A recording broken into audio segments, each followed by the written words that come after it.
does this again, the loss will Longer. Ormos. We didn't have anything to do, and this place looked pretty lively, so we decided to stop by. Flower exhibition featuring flowers and plants from all over Teyvat, so I came to help out. The exhibition includes flowers from every corner of the world, in heat and moisture. Even so, an expert is still required to develop tailored transportation and care plans for each type of flower. Oh, and that expert is you, right?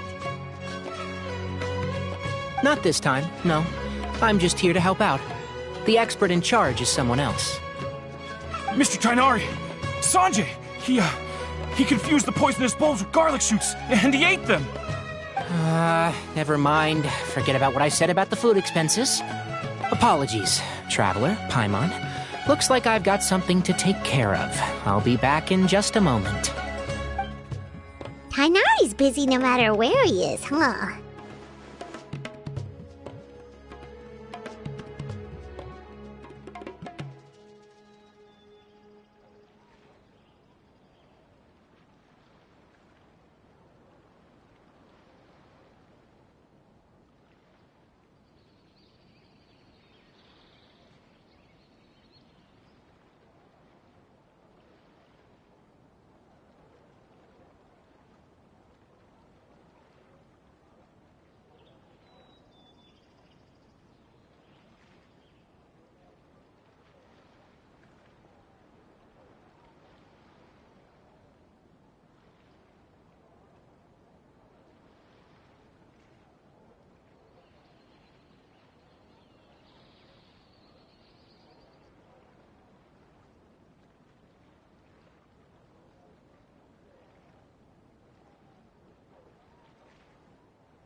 Yeah, seems like it.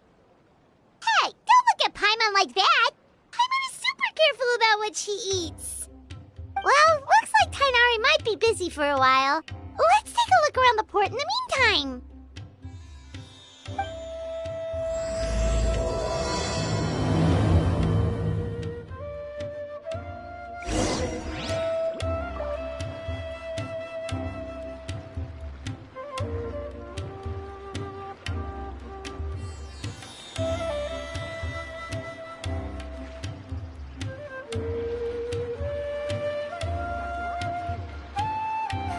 I feel like there's something I forgot to do.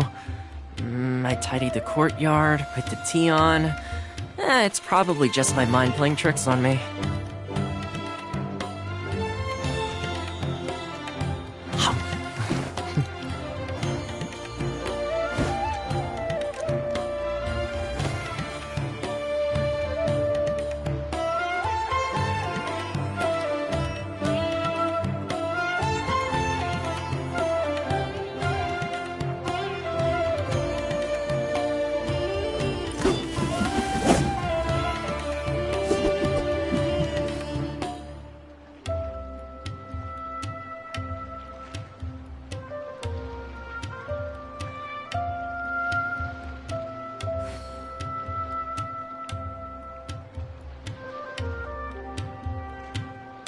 I really did spend a lot recently. Only 10 Mora left.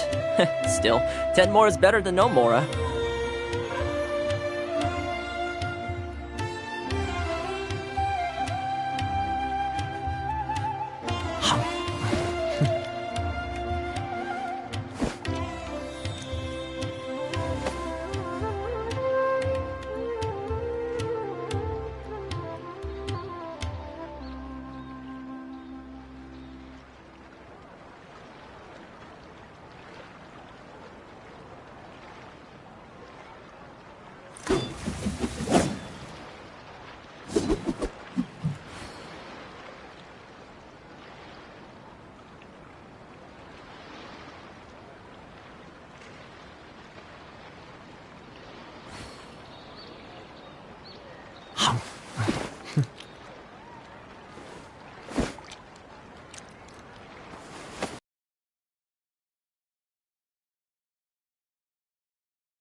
I feel like there's something I forgot to do.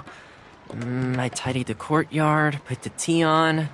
It's probably just my mind playing tricks on me.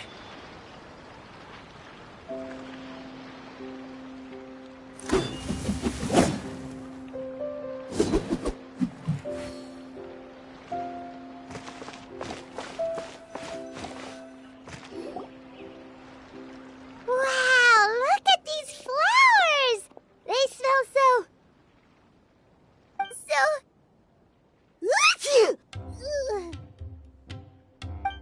Huh?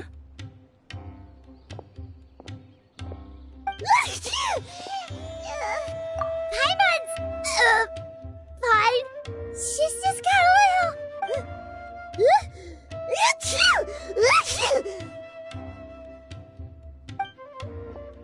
Rainbow roses, glaze lilies, and Cecilia's? No wonder. It's getting worse.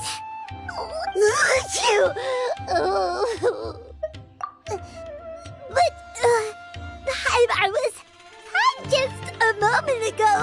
She didn't even eat anything weird. A moment of your time, you two? If it's not too much trouble, perhaps you could try this incense.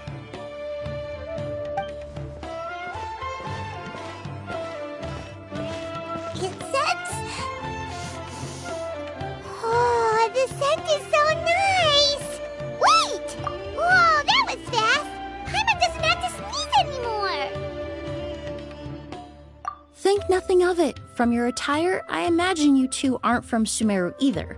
Seeing as we're both travelers from abroad, it's only right that we help each other out should the occasion arise. Oh, so you're here for the flower exhibition too? I suppose that's accurate. Allow me to introduce myself. I'm Emily, a perfumer from Fontaine. Paimon is Paimon! Thank you so much for your help just now. Oh, and this is... The Traveler, right? I've heard a lot about you from the Steambird. It's nice to finally put a face to the name.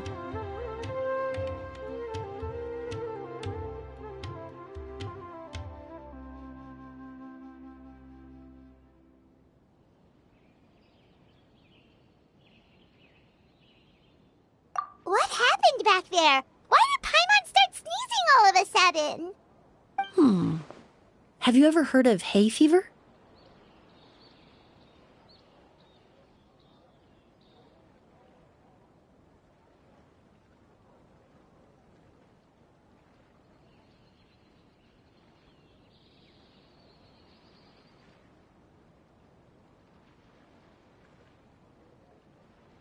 To put it simply, when inhaled, certain pollens can trigger abnormal physical reactions. But Paimon has seen these kinds of flowers before and nothing weird happened then. Well, we're all different. The factors that can trigger a reaction to certain stimuli vary by person. In isolation, the effects of certain pollens may seem minimal, but inhaling various types at once can trigger a more overt reaction. But there's no need to worry. Pollen allergies can be effectively mitigated with the use of medication. Oh, well, that's good.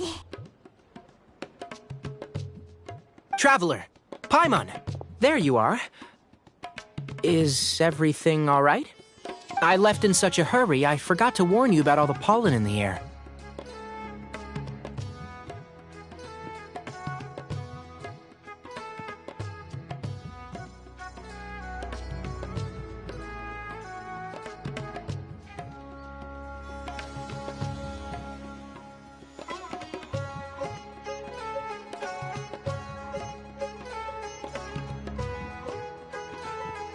Emily? Ah, what a coincidence. Looks like my worry was misplaced then. The Traveler and Paimon are in good hands. It was nothing, really. We happened to run into each other shortly after my arrival, and I offered them a bit of help, that's all. I'm more curious as to why you thought the Traveler and Paimon were in danger. Allergies are highly unpredictable. If you were concerned the pollen might trigger a reaction, that must mean something similar.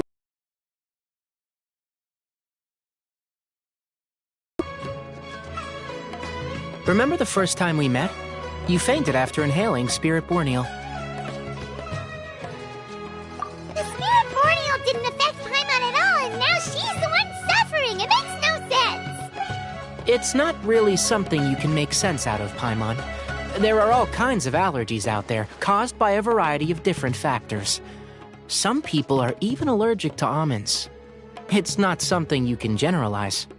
Exactly. I even encountered a case in Fontaine where someone had an allergic reaction to soba noodles their family brought back from Inazuma. Whoa. Good thing Paimon isn't allergic to anything delicious.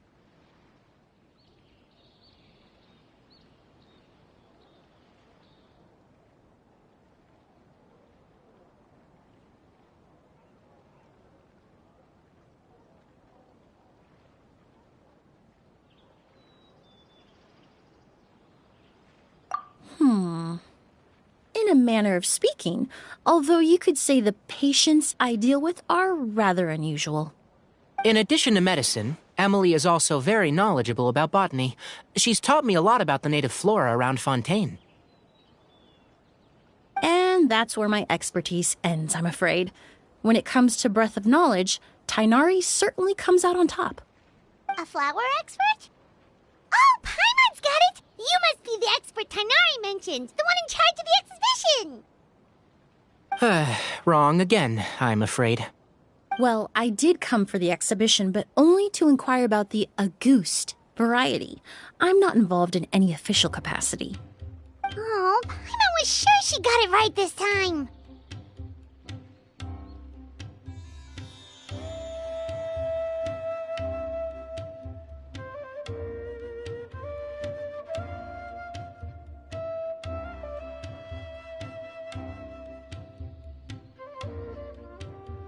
It's a kind of flower that was once popular in Fontaine. The perfume made from it also bears the same name, Auguste. Auguste, huh? That's not a name you hear often nowadays. In an ancient language, the word is said to mean sacred or noble. It's sometimes used as a name for people as well. Ah, that reminds me. Are you familiar with a historical event in Fontaine known as Perfume Mania?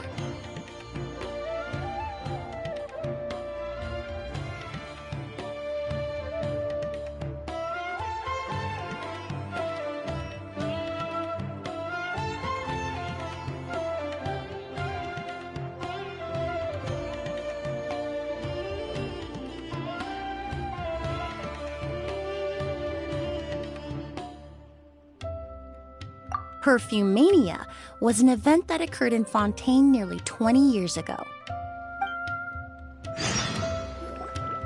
It all started when several merchants released their own lines of high-end, expensive perfumes, marketing them as must-have luxury products, the very symbol of elegance itself.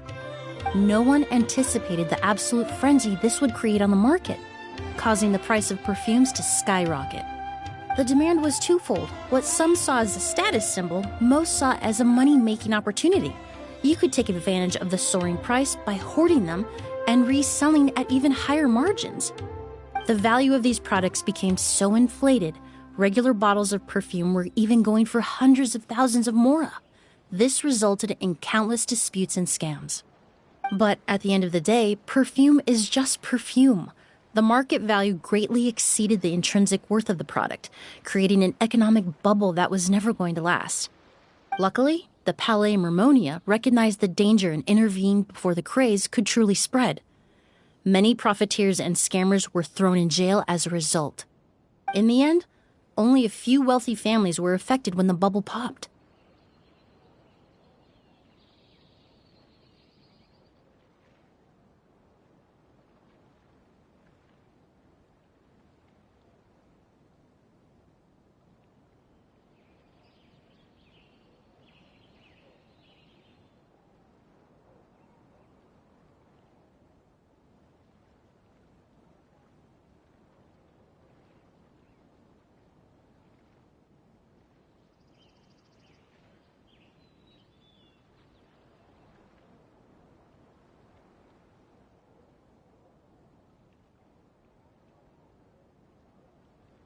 What does all this have to do with that Auguste you mentioned earlier? Well, during the craze, the most popular perfume was none other than Auguste.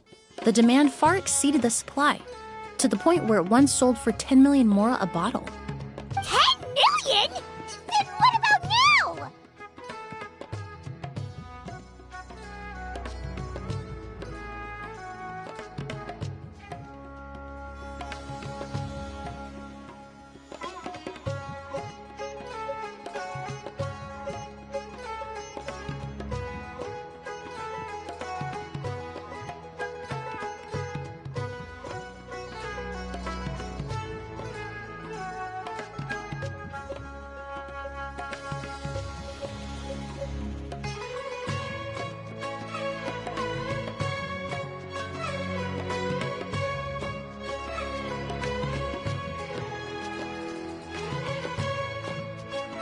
After the mania ended, most perfumes returned to a normal price.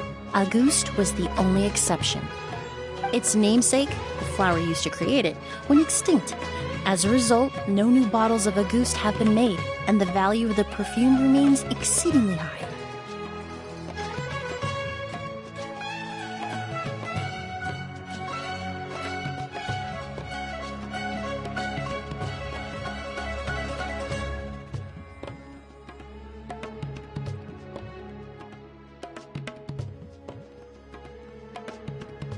Indeed. The Auguste flower was not a natural variety, you see. It was specially cultivated for use in perfume making. When the bubble popped, all the flower beds used for its cultivation were destroyed in a fire. The variety has never been seen since. But didn't you say you came to the exhibition to look for it? Ah, yes. I came to investigate a certain rumor that the Auguste flower has reappeared in Sumeru. It's causing quite the stir in the Fontaine perfume market. Traveler, we should help Emily look for it.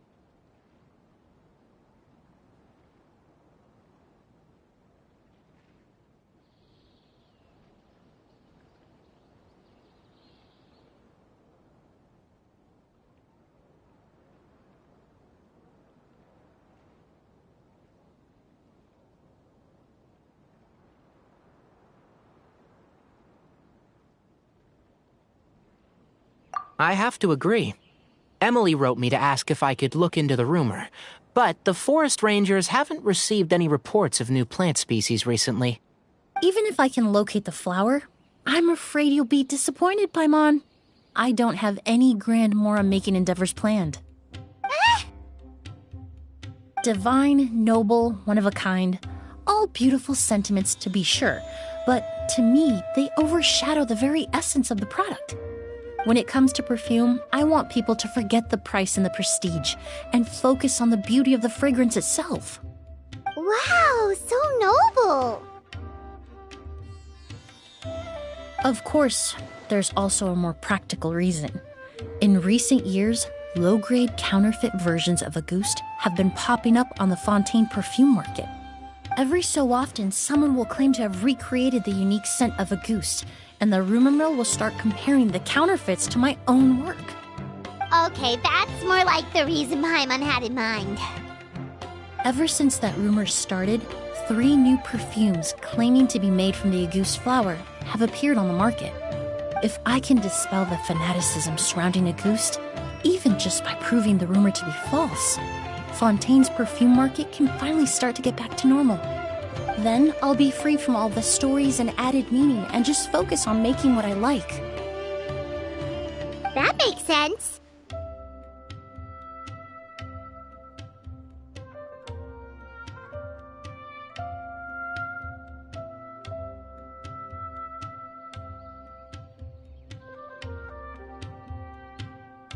Oh, I would of course be grateful for your help, but I wouldn't want to trouble you. Well, you said it yourself. We're both travelers from abroad, so it's only right that we help each other out. Ha! I suppose you're right. Then you have my thanks. Based on the information I have so far, it's unclear if the rumor is true. Mr. Edgar also thinks it's too early to say, but you could always go talk to him. He was there all those years ago, after all. Maybe he'll know something. I was just about to pay him a visit at the hotel. Edgar? Who's that? The person you've been trying to guess this whole time. The flower expert in charge of the exhibition. He's also the most respected and experienced perfumer in the area. Back when he was still working in Fontaine, Auguste was his creation. I should also mention, he was my teacher, the one who taught me the basics of perfumery when I apprenticed in Sumeru. So this guy was a famous perfumer in Fontaine, but then he came to Sumeru to teach people from Fontaine? It sounds confusing. It's a long story. If you're interested, we can talk more about it when we see him. He should be staying near the hotel.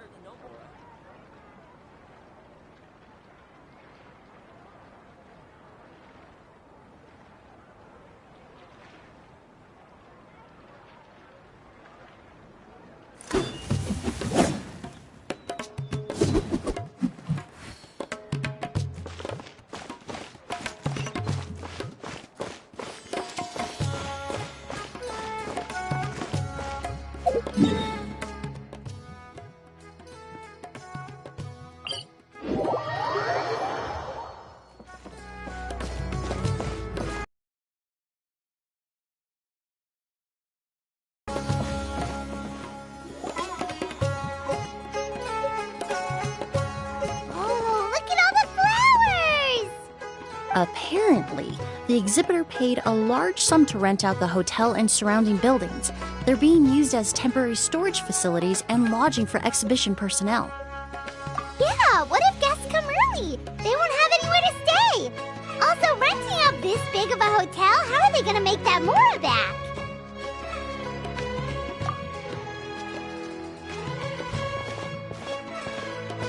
It's been so long, I almost didn't recognize you, Edgar. Well, you and your brother haven't changed a bit. Oh, yeah, all this catching up is nice and all, but let's get down to business. We need to talk about Kiria. Is he... Hold on, we have guests. It's nice to see you again, Master. Emily? Is that you? Oh, it's been years. Look at you. You're all grown up. I've heard you've become quite the famous perfumer in Fontaine. It would seem the student has surpassed the master. Oh, well, it's all thanks to your mentorship. Ah, hardly. I taught you the basics. Hearing you call me master, well, I'm not sure I'm deserving of that title. I've taught many students here in Sumeru over the years, but I've yet to see one turn out quite as accomplished as you. You're the only one who can take credit for that success. And who are these two? I don't recall you mentioning them in your letter. Ah, they're my new friends, the Traveler and Paimon.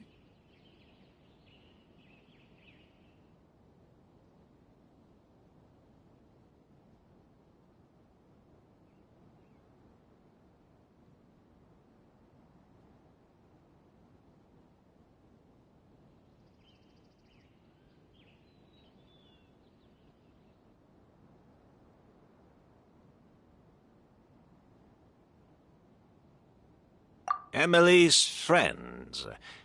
Well then, the pleasure is all mine. And these two gentlemen?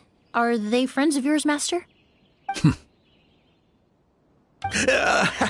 Of course! We're perfume merchants from Fontaine. I'm Oud, and this here is my younger brother, Blaze.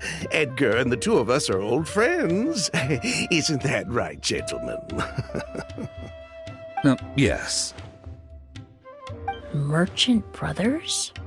You must be here to look for the August flower, then. Huh? Well, what respectable perfume merchant hasn't heard of Auguste? Anyone in the business would be interested in the rumors. I'm guessing you're here for the same reason, Emily. We were just about to get into it, so you three might as well join in. I commissioned a few eremites to do some scouting for me. They searched all over Sumeru, but there were no sightings of the August flower. That being said, there are people in Port Ormos who claim to have smelled a unique fragrance on the streets. Definitely floral, but still distinct. Some of them were merchants who lived in Fontaine 20 years ago.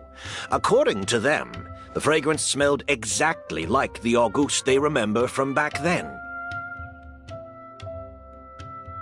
A one-of-a-kind, divine, and noble scent.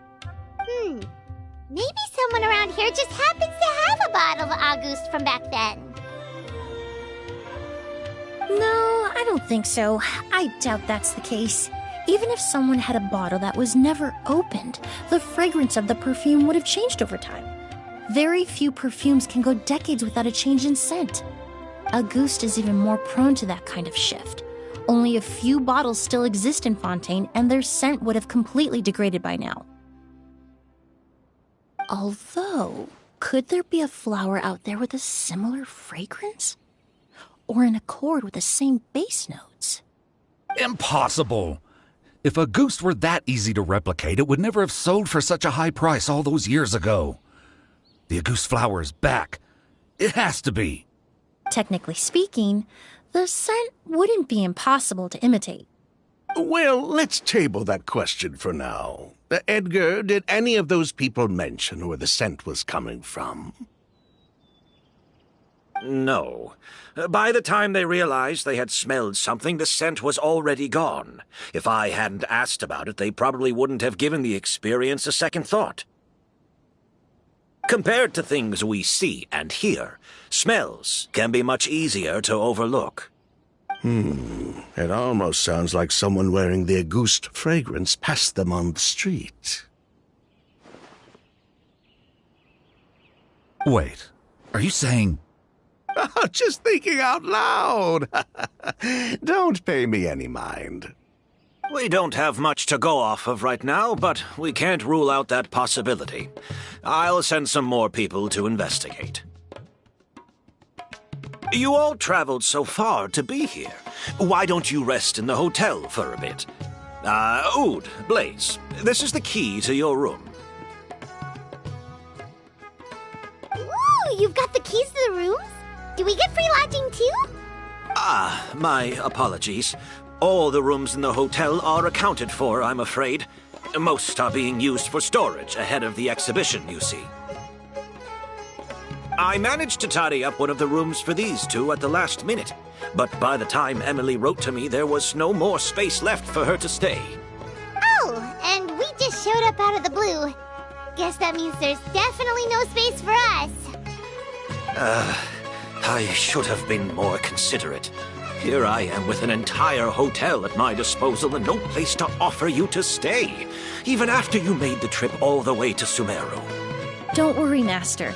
I can sleep on the boat tonight, or I could even camp in the wild. It would give me the opportunity to collect some plant specimens while I'm here in Sumeru.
even better.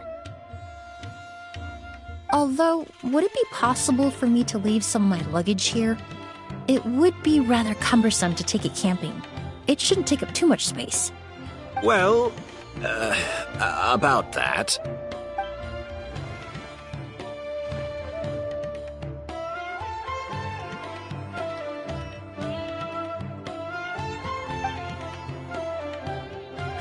Of course, no trouble at all. My brother and I will keep an eye on them for you, as long as you don't mind, mademoiselle. All right, then. Ood, why don't you take Emily inside and find a suitable place for her luggage? I'll prepare some refreshments and join you in a bit.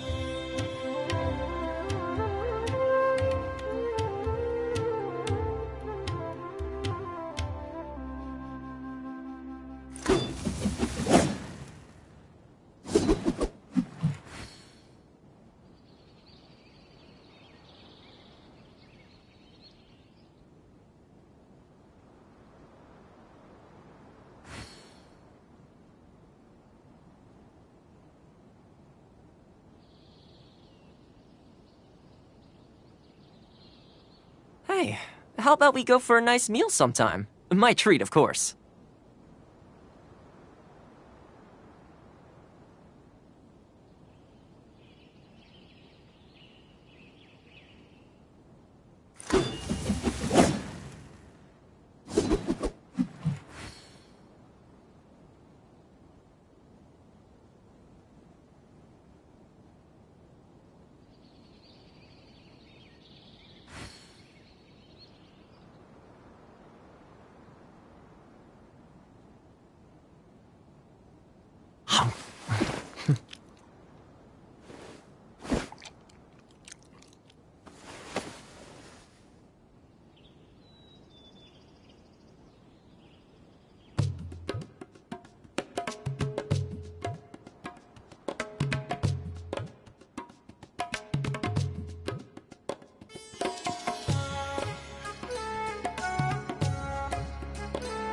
I really did spend a lot recently, only 10 more are left. Still, 10 more is better than no more.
I feel like there's something I forgot to do. I tidied the courtyard, put the tea on. It's probably just my mind playing tricks on me.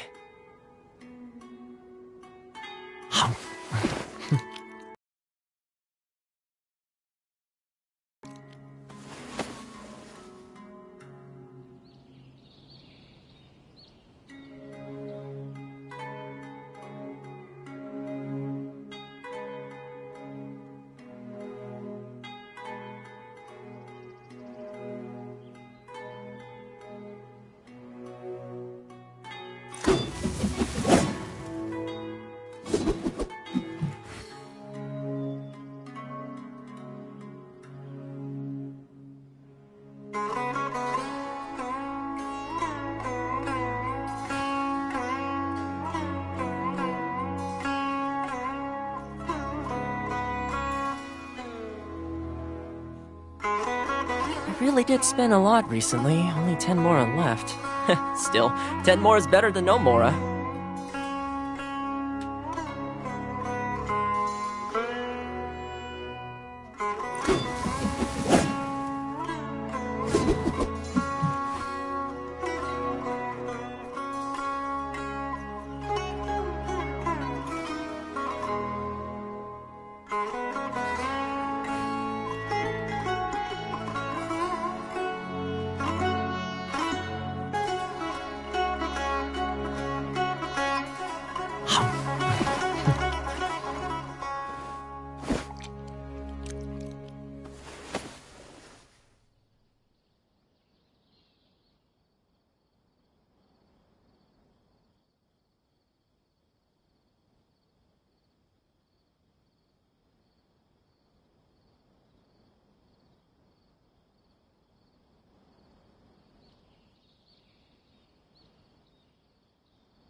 I feel like there's something I forgot to do. I tidied the courtyard, put the tea on. It's probably just my mind playing tricks on me.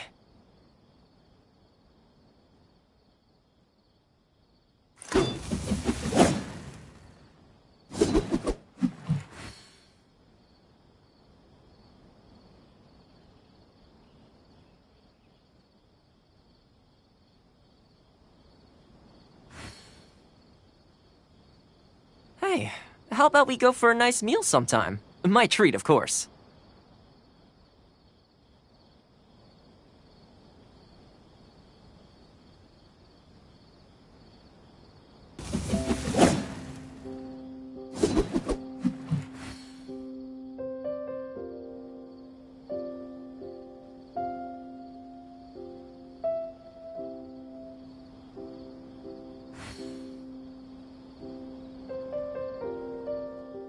I really did spend a lot recently, only 10 more are left. Still, 10 more is better than no more.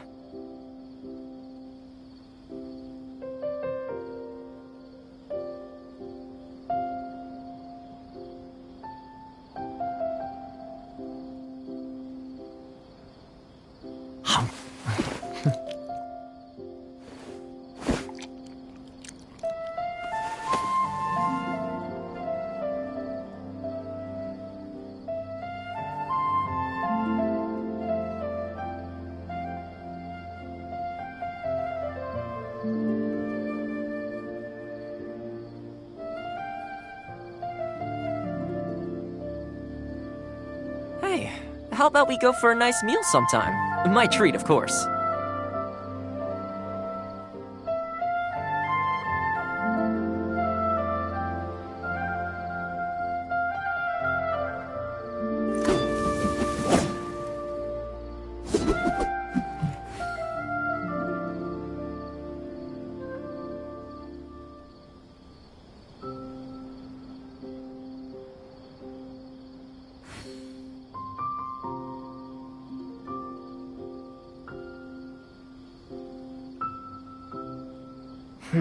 I feel like there's something I forgot to do. I tidied the courtyard, put the tea on.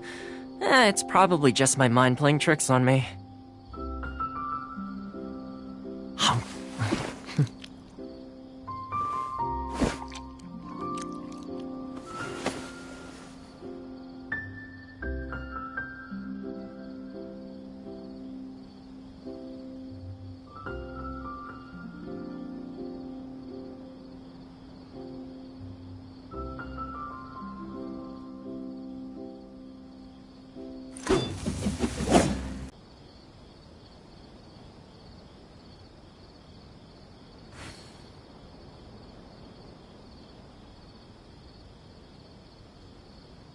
Hey, how about we go for a nice meal sometime? My treat, of course.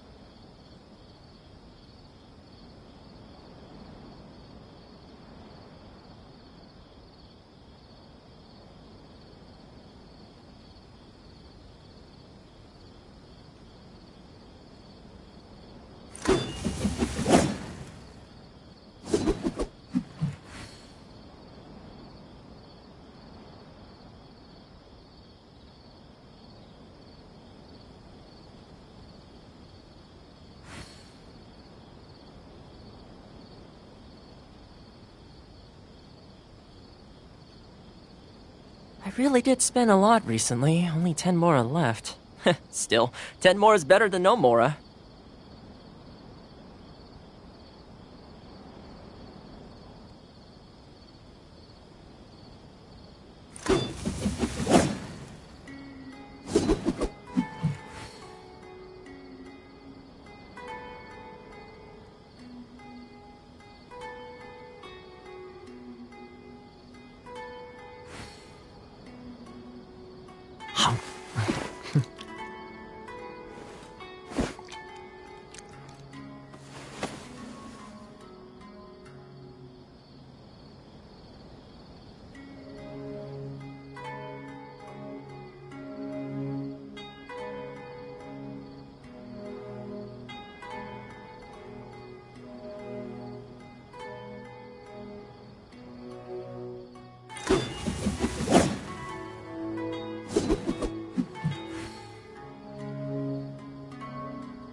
I feel like there's something I forgot to do.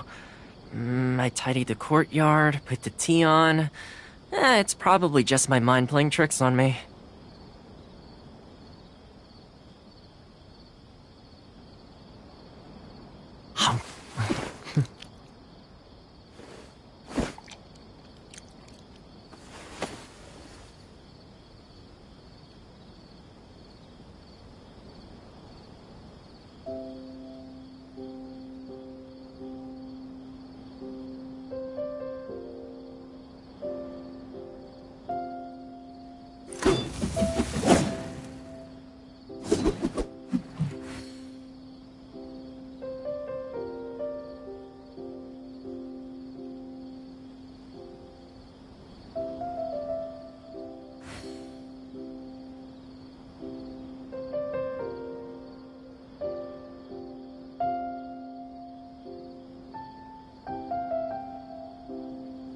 Hey, how about we go for a nice meal sometime? My treat, of course.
I feel like there's something I forgot to do.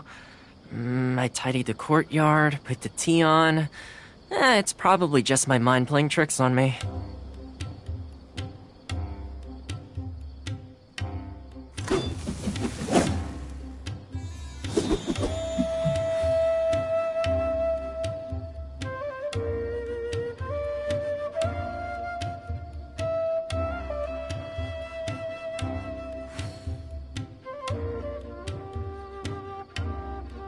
Hey, how about we go for a nice meal sometime? My treat, of course.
I really did spend a lot recently, only 10 more left. Still, 10 more is better than no more.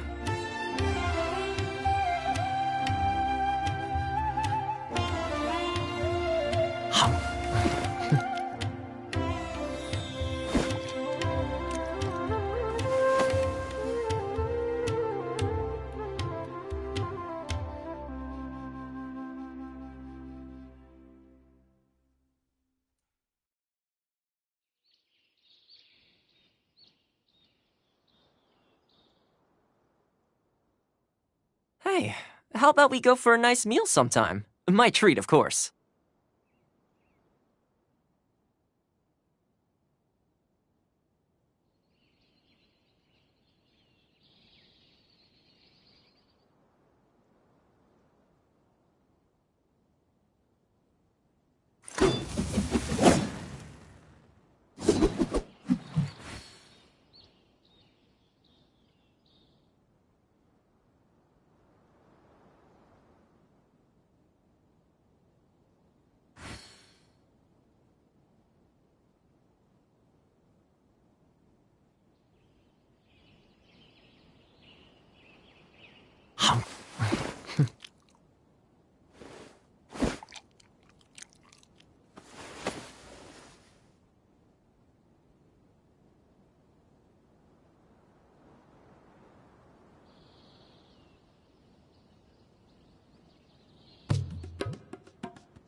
I feel like there's something I forgot to do.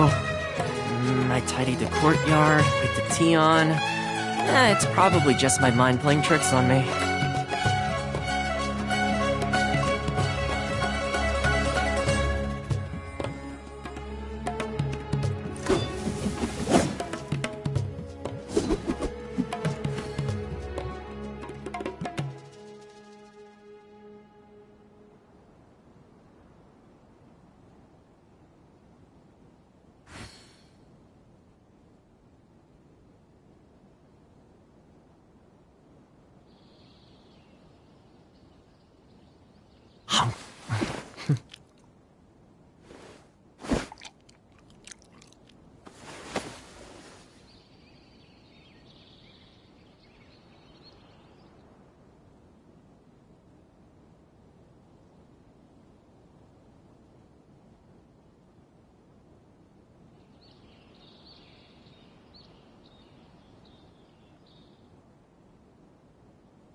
Hey, how about we go for a nice meal sometime? My treat, of course.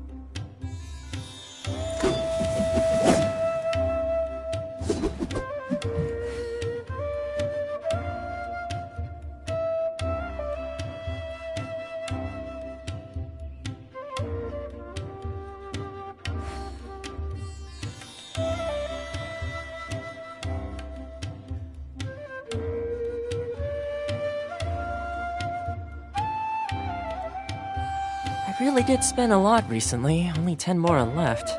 Still, 10 more is better than no Mora.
Hey, how about we go for a nice meal sometime? My treat, of course.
Whoa, the smell of flowers is so strong. Didn't Edgar say he tidied up around here? There's still so many flowers. Paimon took a peek through the window earlier and his house was packed with flowers. Looks like this exhibition is gonna be huge.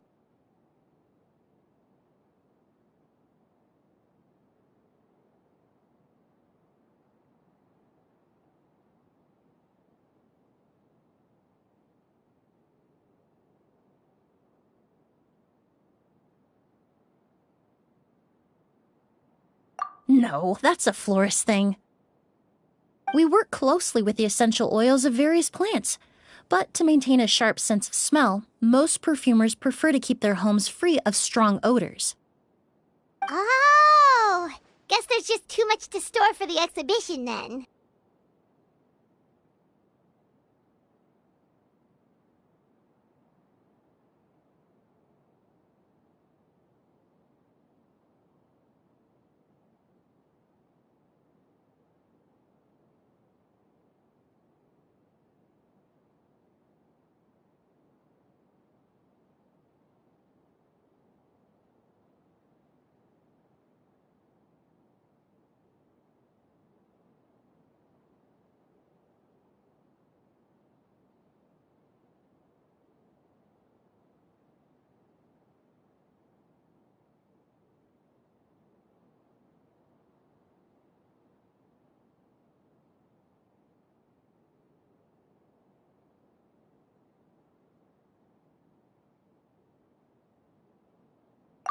Oh, this room seems to be a connected suite, and my brother will be staying on the other side of the suite.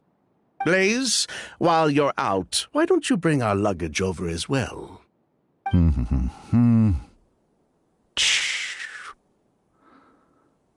dun, dun, dun, dun. Ahem, Blaze! Yes, of course. All right, then. Where can we find your luggage, mademoiselle? Blaze will go fetch it for you. It's still at the port. In addition to some daily necessities, there's also a case of amber wine that I brought back from Fontaine. Could I trouble you to bring that back as well?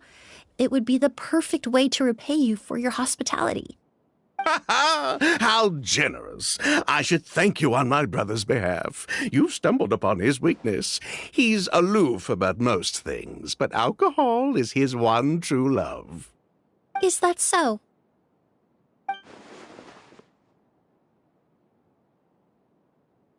Mr. Ood, Mr. Blaze, thanks for... Hey! What are you doing? That's Master's voice.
Edgar!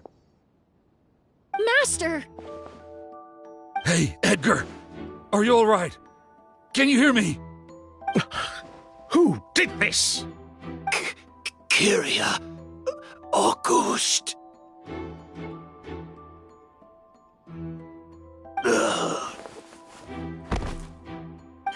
Kyria.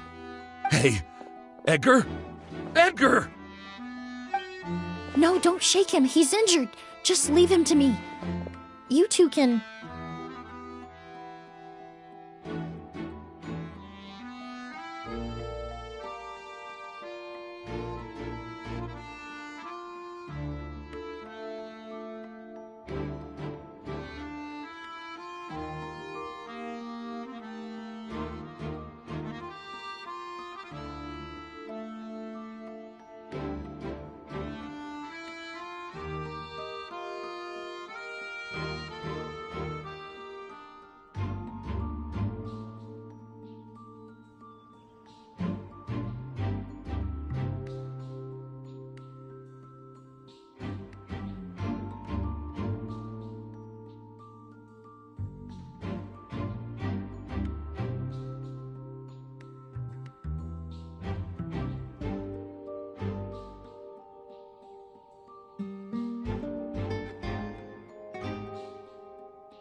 Oh, thank you.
I feel like there's something I forgot to do.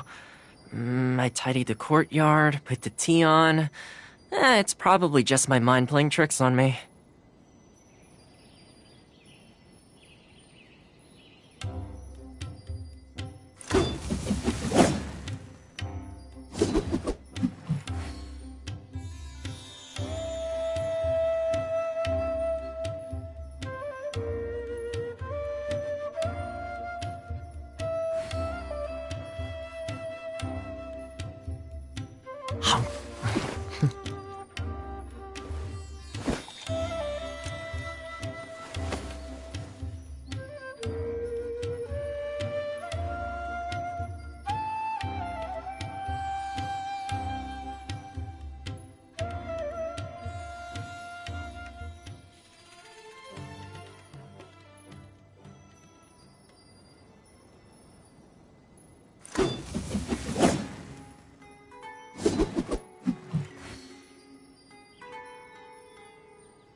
Hey, how about we go for a nice meal sometime? My treat, of course.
I really did spend a lot recently, only 10 mora left. Still, 10 more is better than no mora.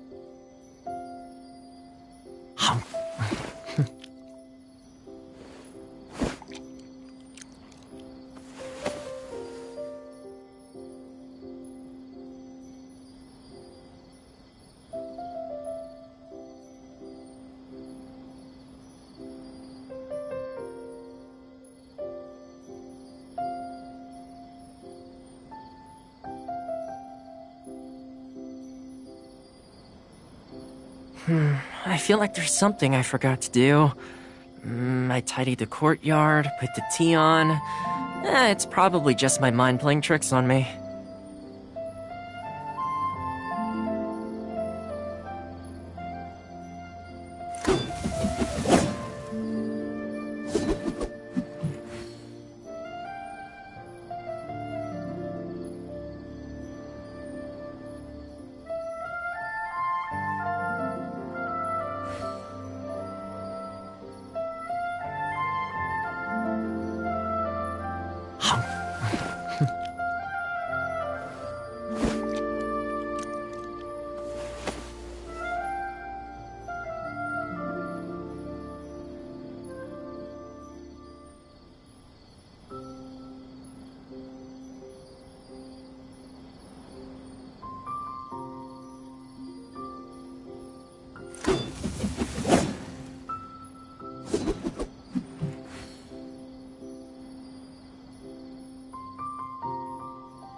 Hey, how about we go for a nice meal sometime? My treat, of course.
I really did spend a lot recently, only 10 mora left. Still, 10 more is better than no mora.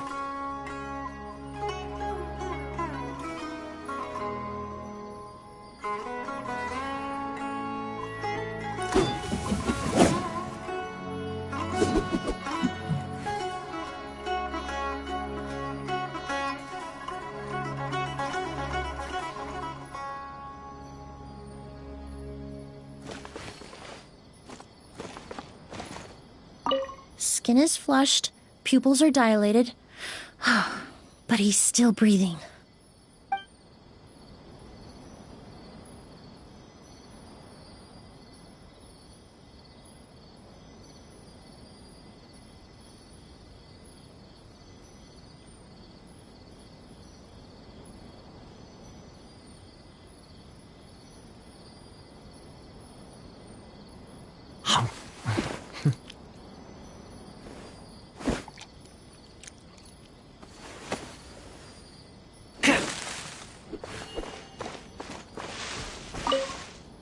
Do you think whoever did this was hiding in the flowers before they attacked Edgar?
That strange smell around here.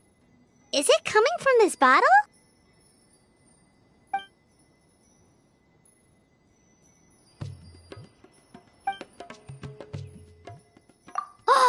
Really?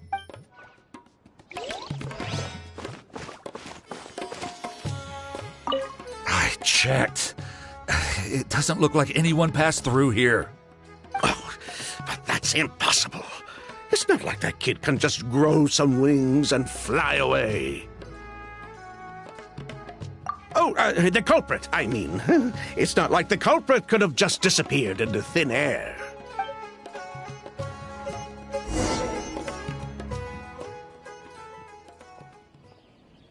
Well, we looked all over, but the only clue we found was that bottle. The most important thing we can do now is focus our efforts on treating Master. Can you help me move him inside?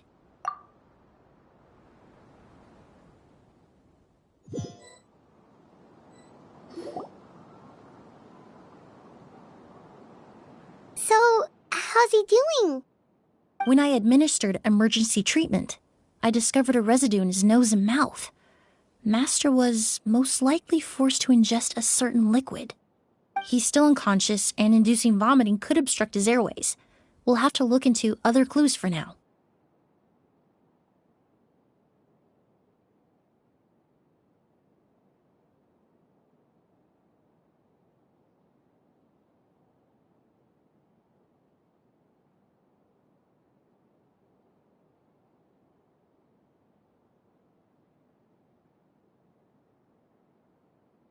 Ah, yes.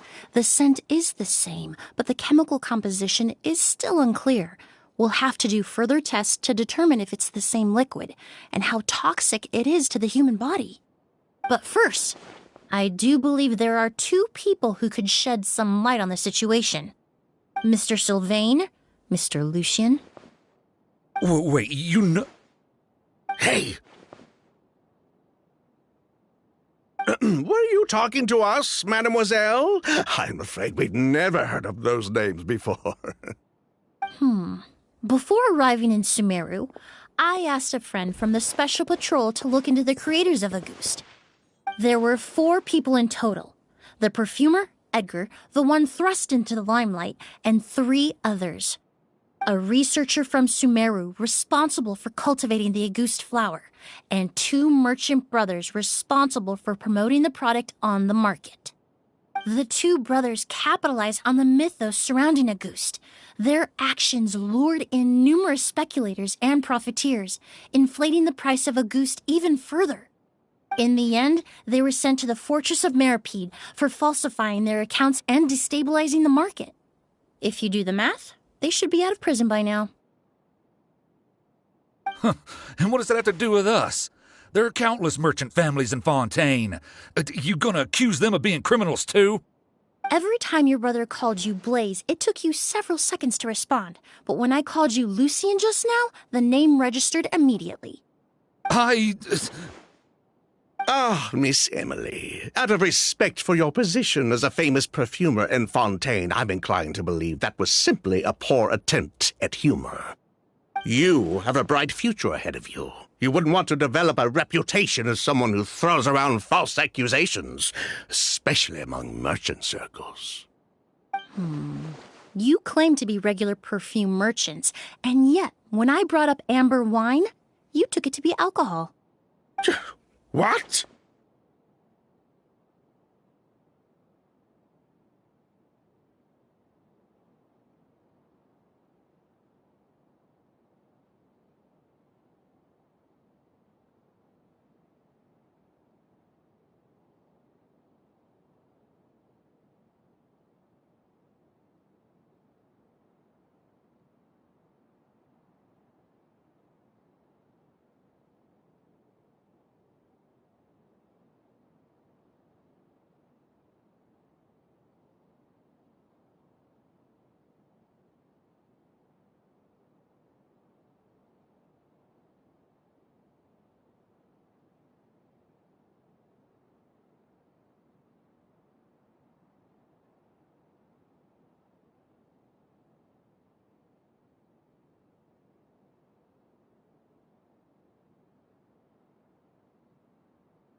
Amber wine is a perfume I created several years ago.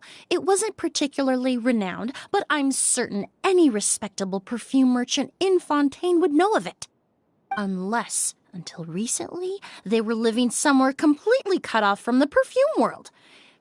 Somewhere like the Fortress of Meripede, perhaps? Emily, you little...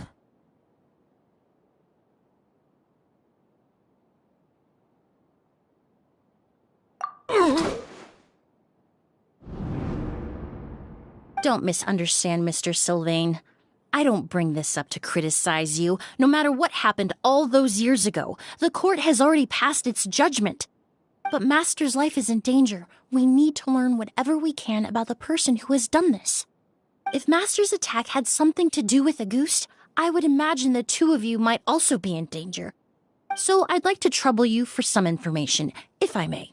Tell me about Kyria. Fine, as you wish. Sylvain!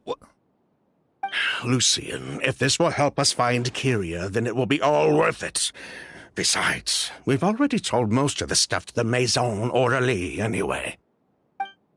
You were right, Miss Emily. There were 4 of us at the beginning. Myself, Lucien, Edgar, and the researcher from Sumeru in charge of flower cultivation, Vijava.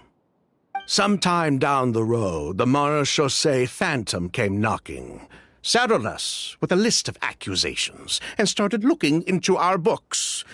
Oh, they did their meddling, and my brother Edgar and I were forced to serve time in the fortress as a result. Sounds like he's still upset about that. Wait, then how did Edgar end up in Sumeru? Master was convicted as an accomplice, so he only had to serve a few years. He decided to move to Sumeru so that he could put those events behind him. Still, Master was depressed for a long time after that. He stopped making new perfumes and focused on introducing students to the craft instead.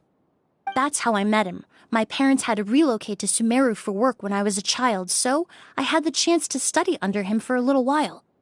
But we can talk about that some other time. I want to hear more about this researcher, Vijava. Like us, Vijava was also staring down an investigation from the Marechaussee Phantom. But before the Phantom showed up at her door, she set all the flower beds on fire, along with much of the mora we managed to earn. All the Auguste flowers, everything we worked to create, was reduced to nothing but a pile of ash. But destroying all that evidence, wouldn't that make things worse for her? It didn't matter at that point, because she died in the fire as well. What? Sounds like you did an investigation of your own. Why even ask us if you knew all of this already?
The name wasn't mentioned in any of the files I reviewed either, but you two seem quite familiar with him.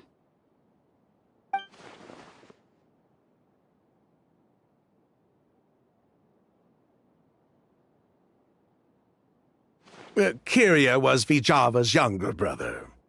He was just a clueless kid back then. Somewhere in his teens, I think.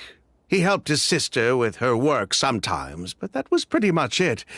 He didn't have any idea what we were doing. Vijava kept him close most of the time.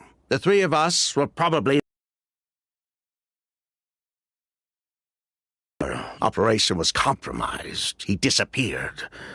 There were no signs of him until recently, when people started saying the August flower. I think Kyria took something with him back then. Something that allowed him to reproduce the Auguste flower? Vijava doted on the kid like you wouldn't believe. She even told us to give her cut to her brother if anything happened to her. If she left something behind before she died, believe me, Kyria's the one that has it. And judging by the liquid in that bottle, the Auguste flower wasn't the only thing he reproduced. He managed to replicate the perfume itself. So the liquid Edgar was forced to ingest really was Auguste. Wait, does that mean Auguste is poison? Poison? No. Of course not. No perfume is meant to be ingested. Even small amounts can be dangerous, let alone ingesting a whole bottle at once. If Auguste could be considered a poison, we wouldn't have even sold half a bottle back then. Edgar fell unconscious because Kyria forced him to drink perfume. It just happened to be Auguste.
He probably thought we had something to do with his sister's death.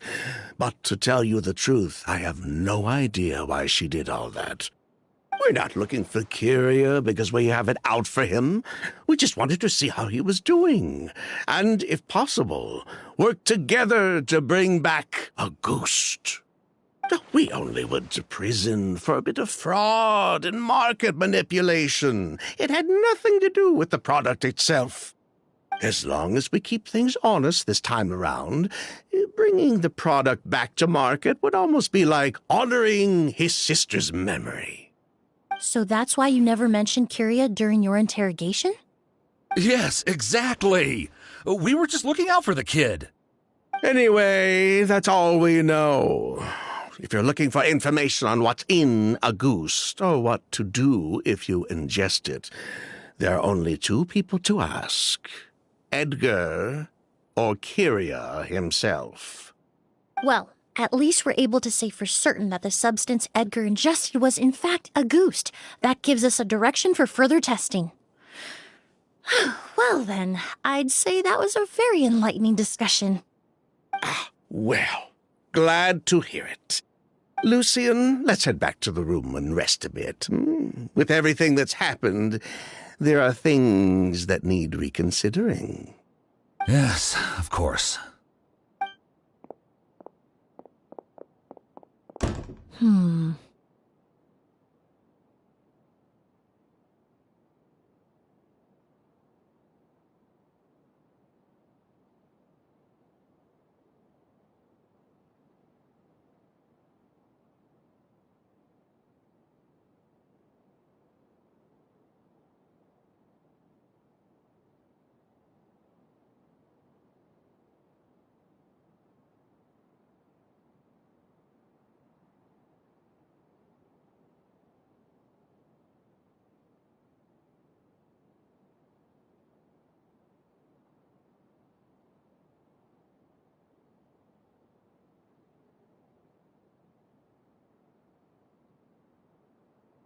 Ah, you think so too? That does seem to be the case. Pity we don't have more evidence. But based on Sylvain's tone of voice just now, I suspect further questioning will only result in more made-up answers. The way you exposed them like that, just based on a hunch, that was genius!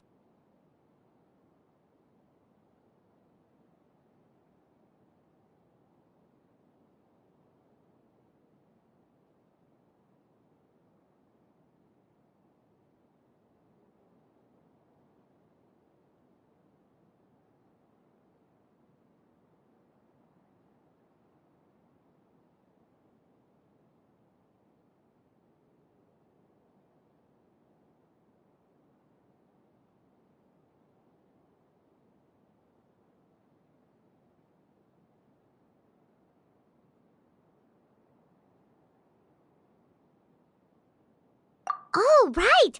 Earlier you said you were only sort of a doctor, and that your patients were unusual. Oh yes, that's because most of the patients I encounter are already dead. So you're a forensic doctor? Close. I'm actually a forensic cleaner. Once the forensic team and the Marachese Phantom are done collecting evidence from the scene, I'm in charge of clearing away the final traces my patients leave on the world. In fact, with just a small alteration to the formula, the same tincture used as the base of perfume can also be made into a cleaning agent. Basically, there are two sides to forensics: those who collect evidence to expose the truth, and those who clean up the smells, bloodstains, and other substances left behind at the scene. I've learned a lot in my line of work, and I've witnessed a lot of death. But this time, we may still save the patient. Actually, Traveler, could I trouble you to report back to Tainari and the officers at Port Ormos? We should update them on the situation.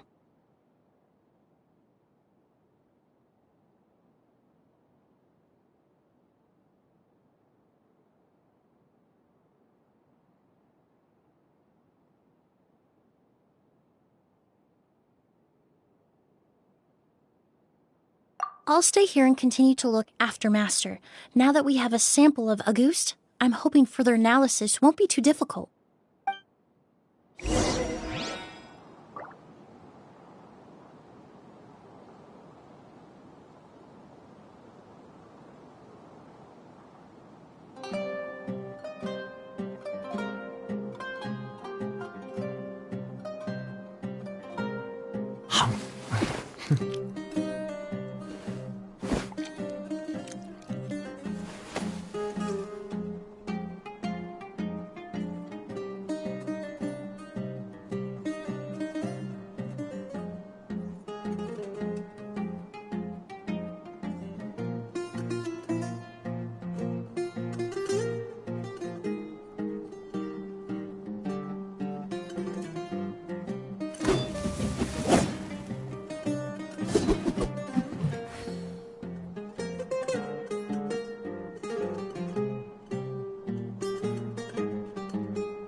Whoa, why the rush? Did something happen? What? Edgar was attacked? He's the most famous perfumer in the region. Someone who's helped countless people around Port Ormos. How could this happen? Sheriff, Have you received any reports of a suspicious individual fleeing through the bazaar? No, but we've got eyes all over the area. I'm sure someone's seen Kirya. I'll start gathering my forces. We won't let him get away. What about you, Tainari? Do you have a plan? I'm sure the sheriff can handle things over at the scene, and I doubt Emily needs my help looking after Mr. Edgar. But she said she's not a real doctor. Then she was far too modest. She may not be a doctor by trade, but she has a deeper understanding of human anatomy and pharmacology than most scholars from the Amurta Darshan. Not to mention the fact that Mr. Edgar's condition is related to perfume. Emily is certainly in the best position to help him. As for me, I'll head to the academia and see what I can learn about Vijava and Kirya. Oh, that's right! Vijava was supposed to be a scholar from Sumeru. Do you recognize the name? From Emily's letter, certainly, but that was the first time I'd heard of it. The academia produces a lot of scholars, and there are plenty of graduates who choose to pursue a career outside their darshan. I didn't have time to look into it earlier, but now it seems like Vijava's past could be critical to getting to the bottom of what happened to Mr. Edgar. I have friends in Sumeru City that can help me investigate. With any luck, we'll have news to share by tomorrow. I'll leave you and Emily to watch over things here in Port Ormos.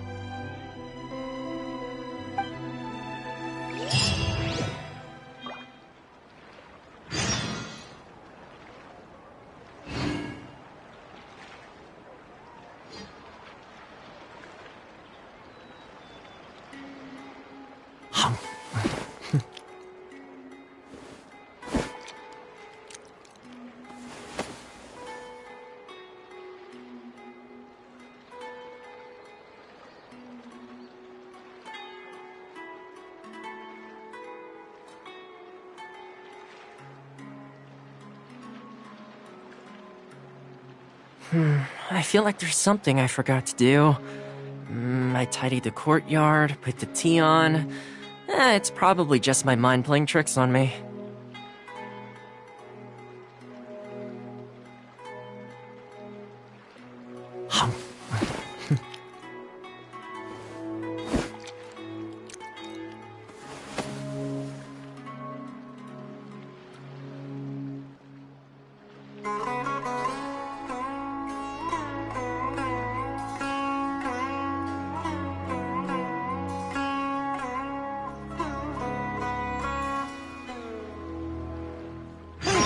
How about we go for a nice meal sometime? My treat, of course.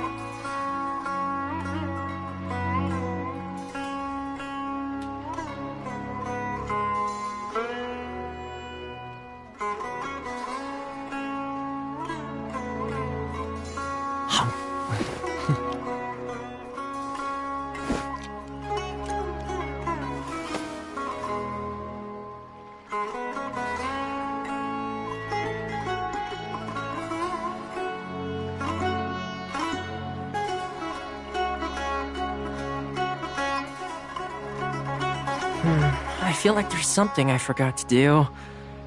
I tidied the courtyard, put the tea on. It's probably just my mind playing tricks on me.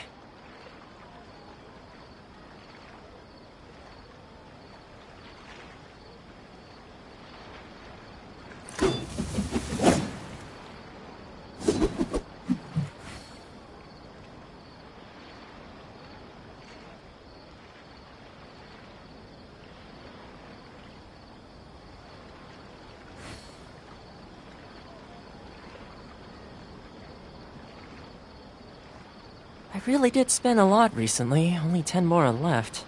Still, 10 more is better than no mora.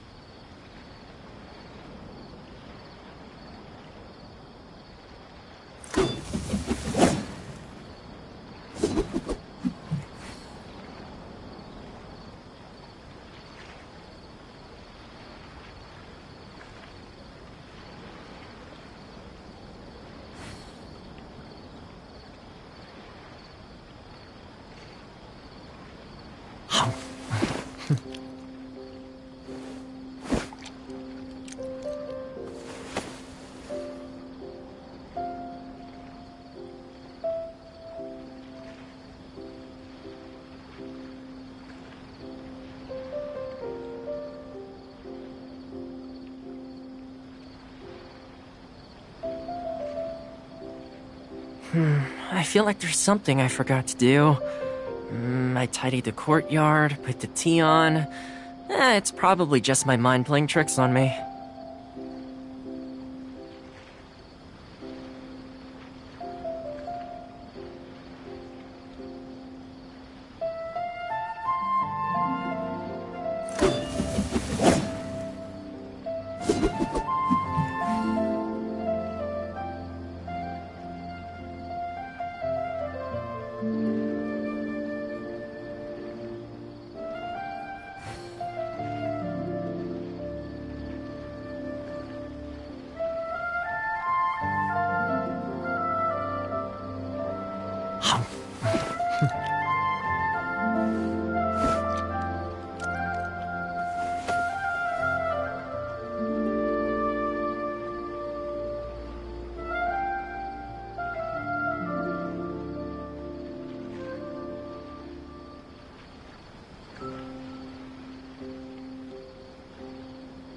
I really did spend a lot recently, only 10 mora left.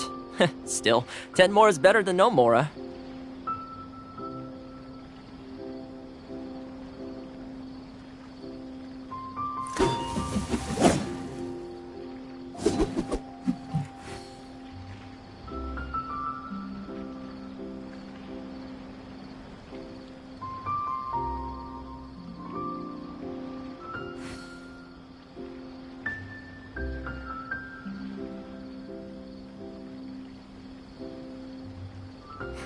I feel like there's something I forgot to do. I tidied the courtyard, put the tea on. It's probably just my mind playing tricks on me.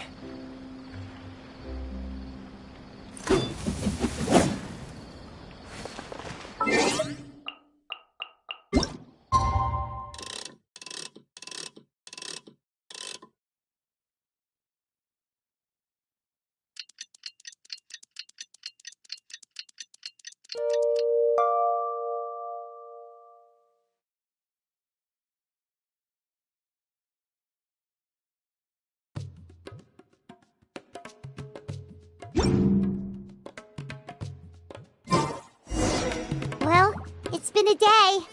Wonder if Tainari's discovered...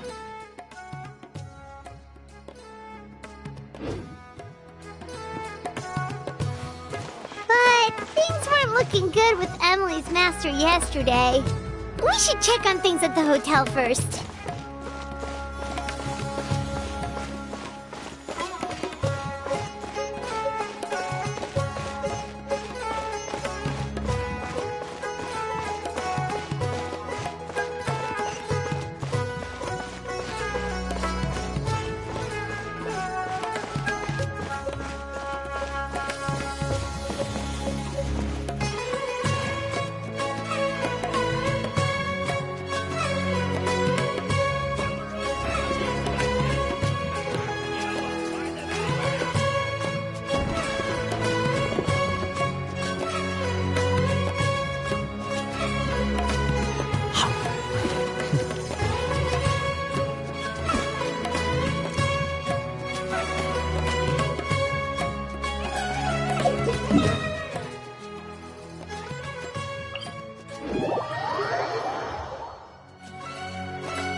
Hey, how about we go for a nice meal sometime? My treat, of course.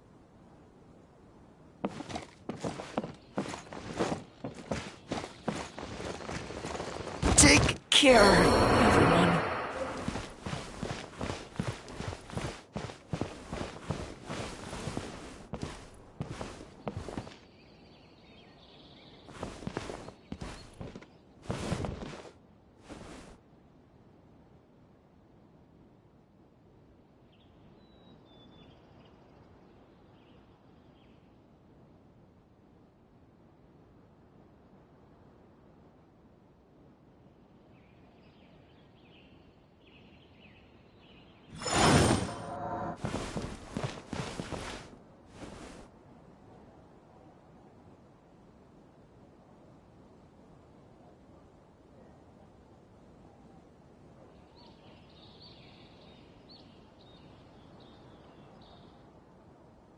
Boats are made for transferring commodities back and forth.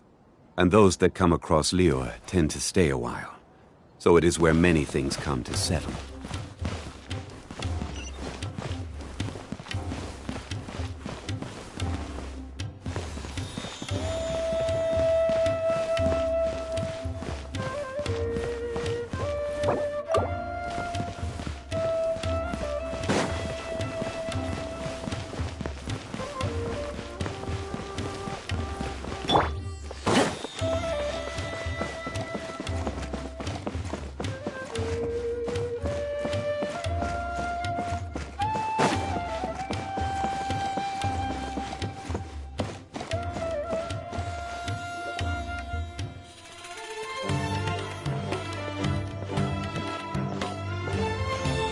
Emily!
No longer in critical condition, thankfully. He's still very weak, but with a bit more rest, he should regain consciousness soon. My chemical analysis of a goose also went smoothly, although it certainly raised some questions.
I was able to identify the components that give the substance its fragrance, but I also noticed an abnormal trace of elemental energy in the sample. Elemental energy?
Hard to say.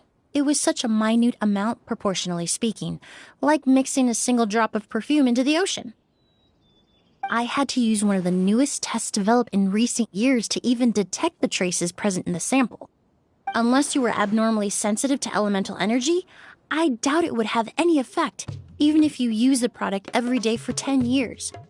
As for whether Master's condition was caused by the elemental energy present in the sample or some other component of the perfume, it's still too early to say. Oh, that reminds Paimon. Did Tighnari come and find you? Maybe we could ask him to take a look. I received a message from him last night, but I haven't heard anything since. The message said he was looking into some information at the academia. Oh, Paimon thought he might have stopped by to see you first. Excuse me? Is Miss Emily here?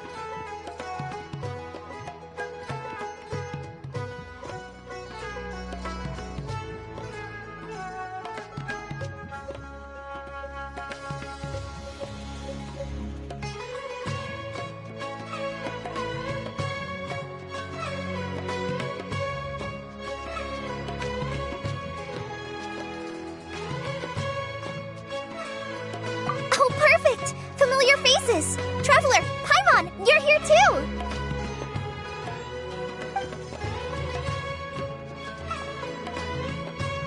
Colin. Ah, of course. Tighnari's apprentice. He's mentioned you many times. It's a pleasure to finally meet you. And please, no need for formalities. Emily is just fine. Oh, okay. Nice to meet you too, Miss, Emily. Did Tighnari send you here, Kale? Yep. Master and the others went through decades worth of records last night, and still haven't had a chance to rest. I'm fast on my feet, so it only made sense for me to come and give you an update. Anyway, based on what they've reviewed so far, they believe there's no indication that a researcher by the name of Vijava ever passed through the academia.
Master considered that possibility as well. But the name wasn't the only dead end. Master tried to track down people with a similar research direction or background, but also couldn't find a match. How is that possible?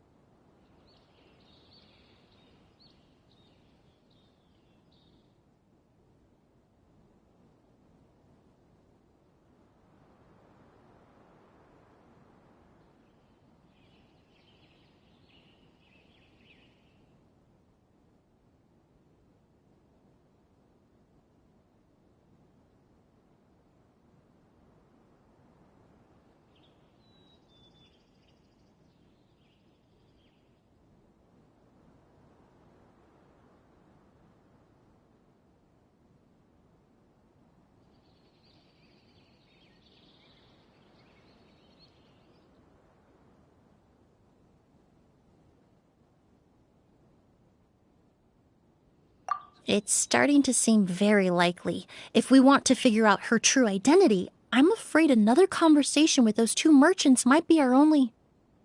Hey! Lucian!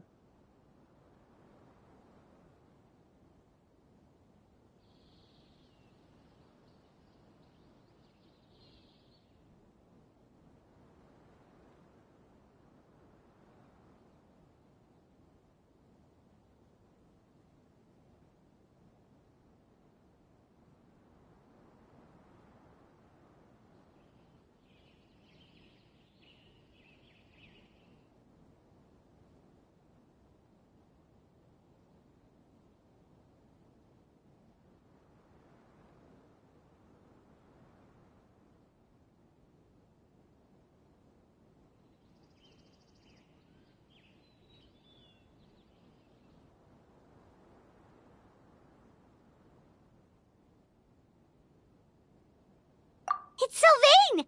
Wait, you don't think Kirio came back, do you? That seems impossible. If someone came in or out of the hotel just now, we would have seen them.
I feel like there's something I forgot to do. I tidied the courtyard, put the tea on. It's probably just my mind playing tricks on me.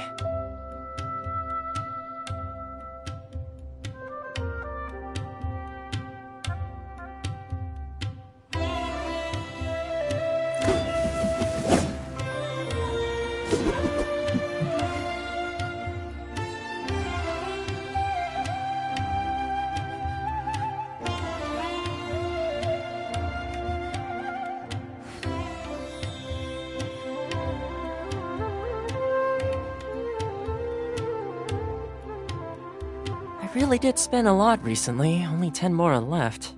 Still, 10 more is better than no mora.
Hey, how about we go for a nice meal sometime? My treat, of course.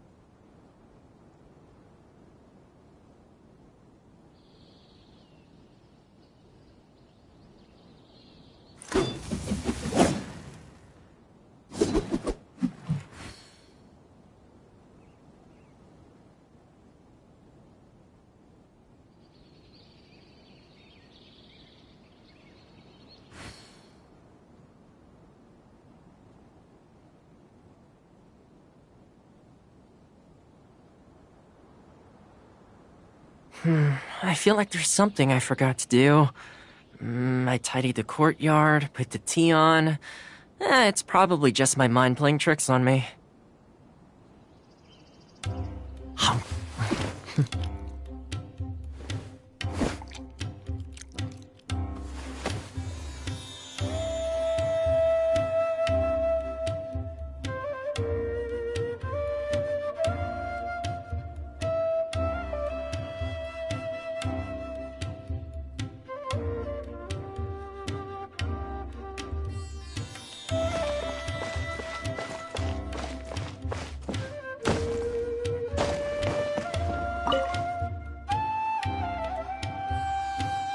It's locked?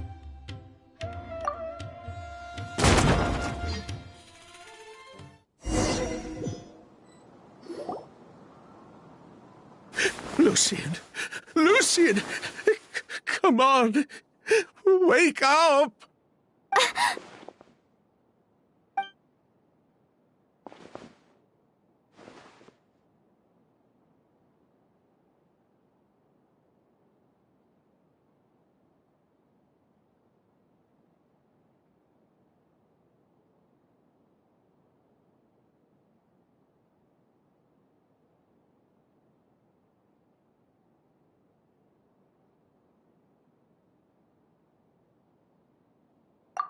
Emily, Emily, my brother, he's gonna be okay, right?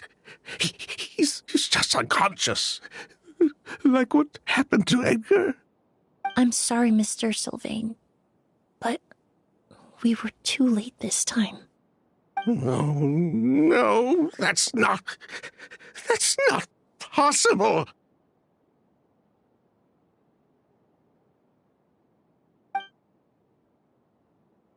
Traveler, Kale, Mr. Sylvain has gone through a huge shock. He needs some space to calm down. Could one of you take him next door? It's not good for him to look at his brother's body like this. Of course. Leave it to me.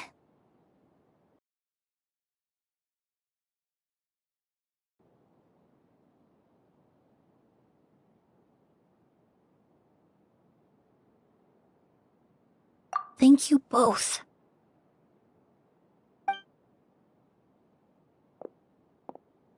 Mr. Sylvain, let's get you up. Here, take my hand. Nice and slow. We'll take things from here. Just focus on getting some rest. Here, this way.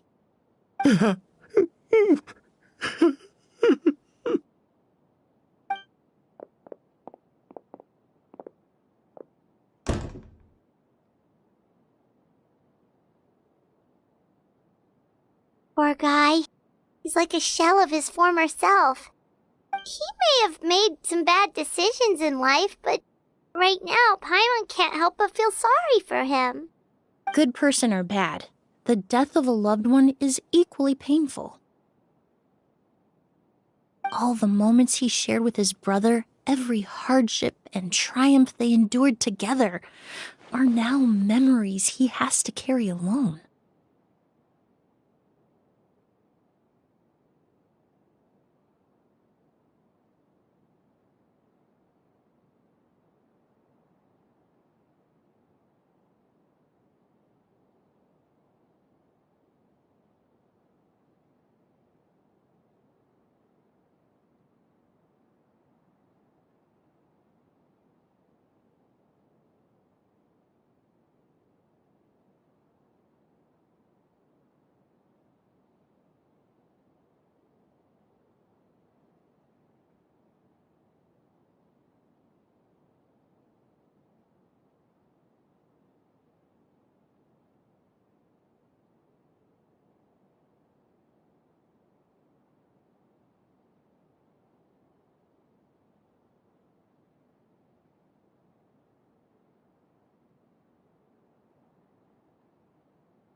If Kyria really was behind this, then what exactly did he do to Lucian? Lucian can no longer speak, but the traces left behind by his death most certainly can. Traveler, I've got things covered here at the scene. I'll leave you to contact the sheriff.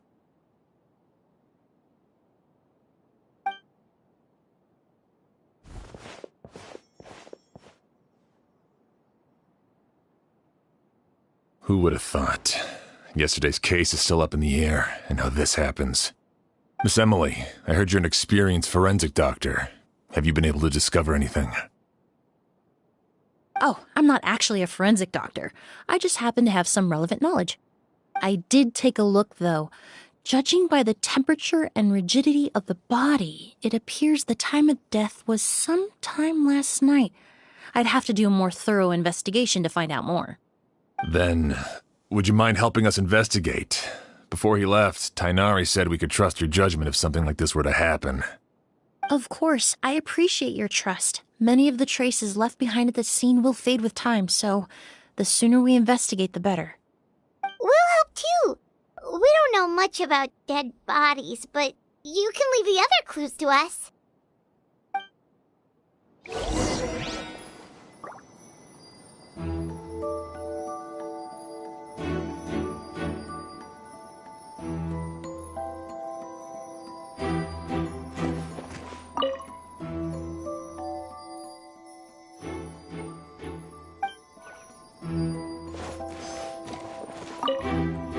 Pupils are dilated, skin...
And the windows are shut tight too. Seems like the only way to get in would have been through Sylvain's room. Well, looks like we've investigated as much as we can.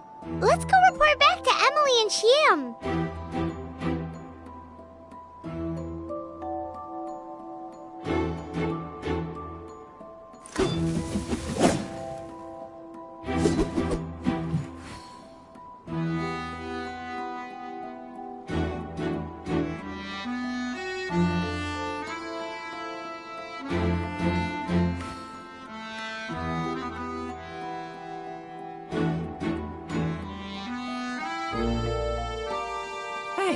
How about we go for a nice meal sometime? My treat, of course.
I feel like there's something I forgot to do. I tidied the courtyard, put the tea on. It's probably just my mind playing tricks on me.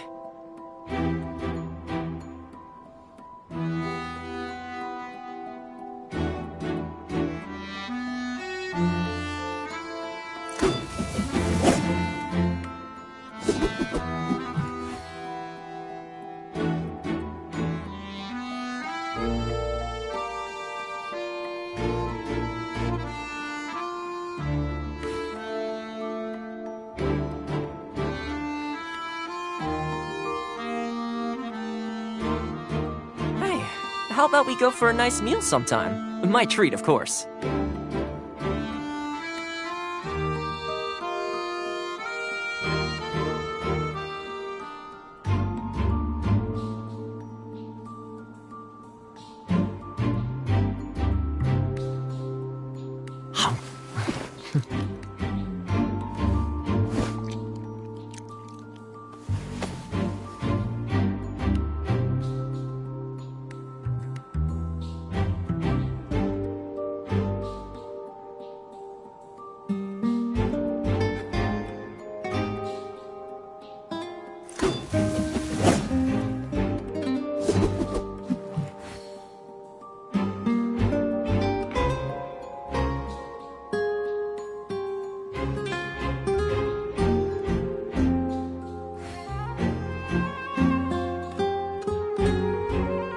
I really did spend a lot recently, only 10 Mora left. Still, 10 Mora is better than no Mora.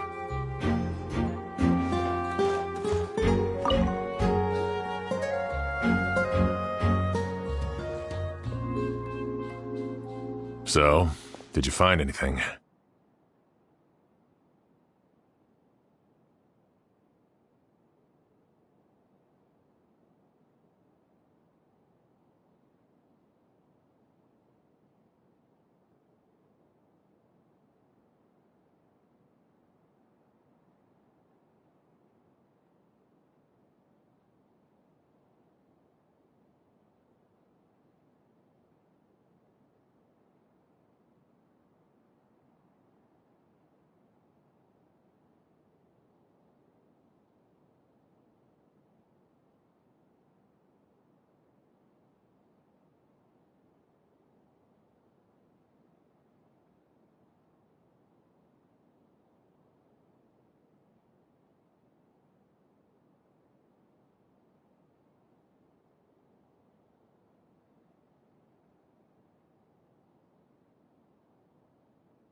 Paimon can show you. Here, it'd be something like this.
But entering through the room next door without alerting Sylvain... No, his reaction to the loss of his brother seemed genuine, and he doesn't have a motive.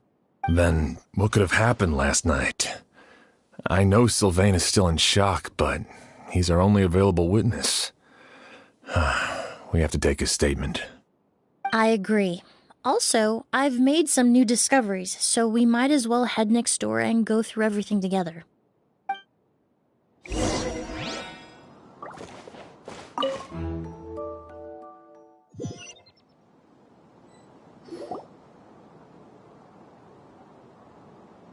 Mr. Sylvain, I need you to tell me everything you and your brother did since yesterday afternoon. Did you see or hear anything strange? After Kyria attacked Edgar, my brother and I were incredibly careful. We returned to our rooms and decided to lock all the doors leading to the hallway. The only door we kept unlocked was the one connecting our rooms. That way, if we heard any commotion coming from the other room, we could help each other. But I didn't hear any sort of commotion last night. Not a single noise. I woke up this morning, opened the door, and Lucian was... So, no movement from the room next door. No forced entry via Sylvain's room. No signs of a struggle at the scene. And no external injury on Lucian's body. What kind of cause of death are we dealing with here? I did notice a few things about the body. Lucian's pupils were dilated, and his skin was flushed. Very similar to Master's symptoms after the attack yesterday. There weren't any traces of liquid in his mouth or nose, so it's unlikely he was forced to ingest anything. The more plausible explanation is that he inhaled a substance without knowing it, and I'd say that substance was likely a goose. A goose? No, that's not possible. Inhaling a goose won't kill you. And anyway, it would have been for just one night. No, that's not what I meant. Emily, you ran your tests, didn't you? Go on, tell everyone whether you found any poison. No, I didn't find any common toxins. See? A goose is harmless. The market response proved that years ago.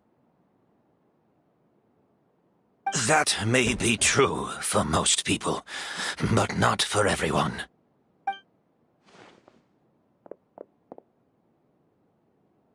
Master!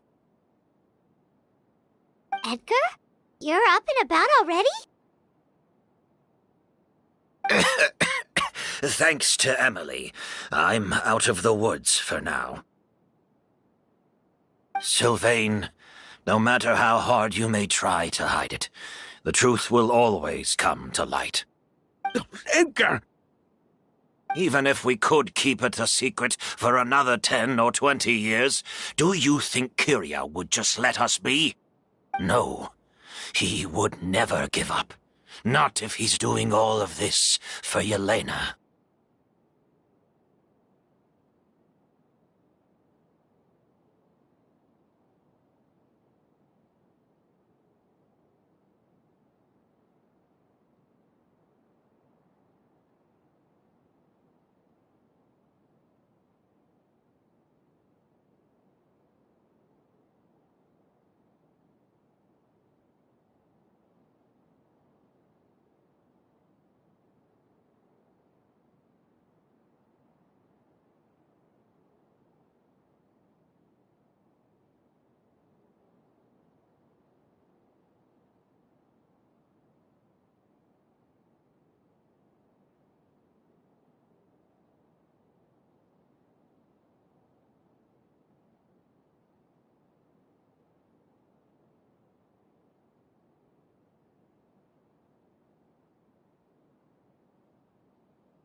That's Vijava's real name. Yelena wasn't a scholar from Sumeru. She was an exiled Fatus from Snezhnaya. A Fatus? The Fatui. Well, that means the elemental energy present in Auguste was... Ah, so you've already detected it. Well, Sylvain, looks like there's truly no reason to hide things now. Oh, The Auguste flower was created with the mutative and distorting power of a delusion. A delusion? The Fatui, delusions...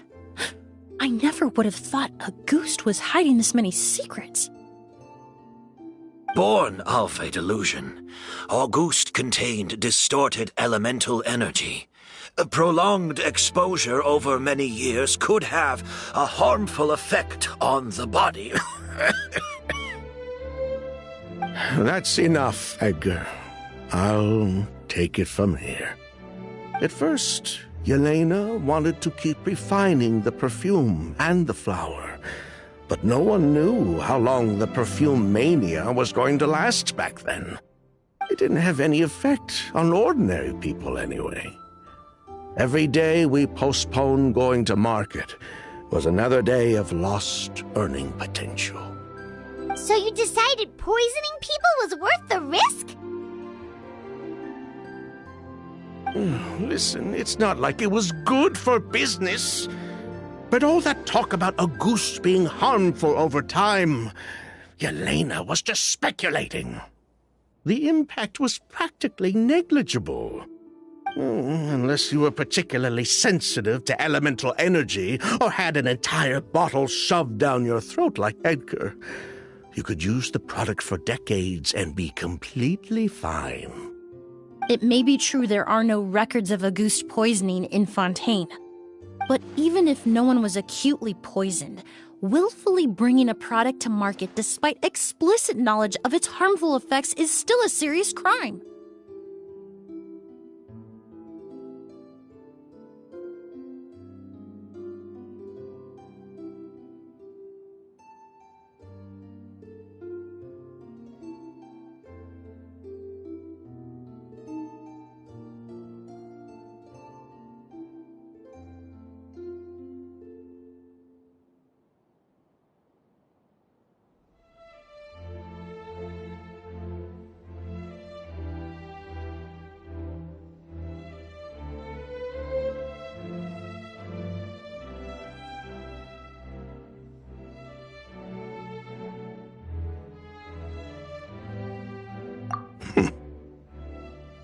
That explains why you were so intent on keeping Yelena and Kiria's involvement a secret.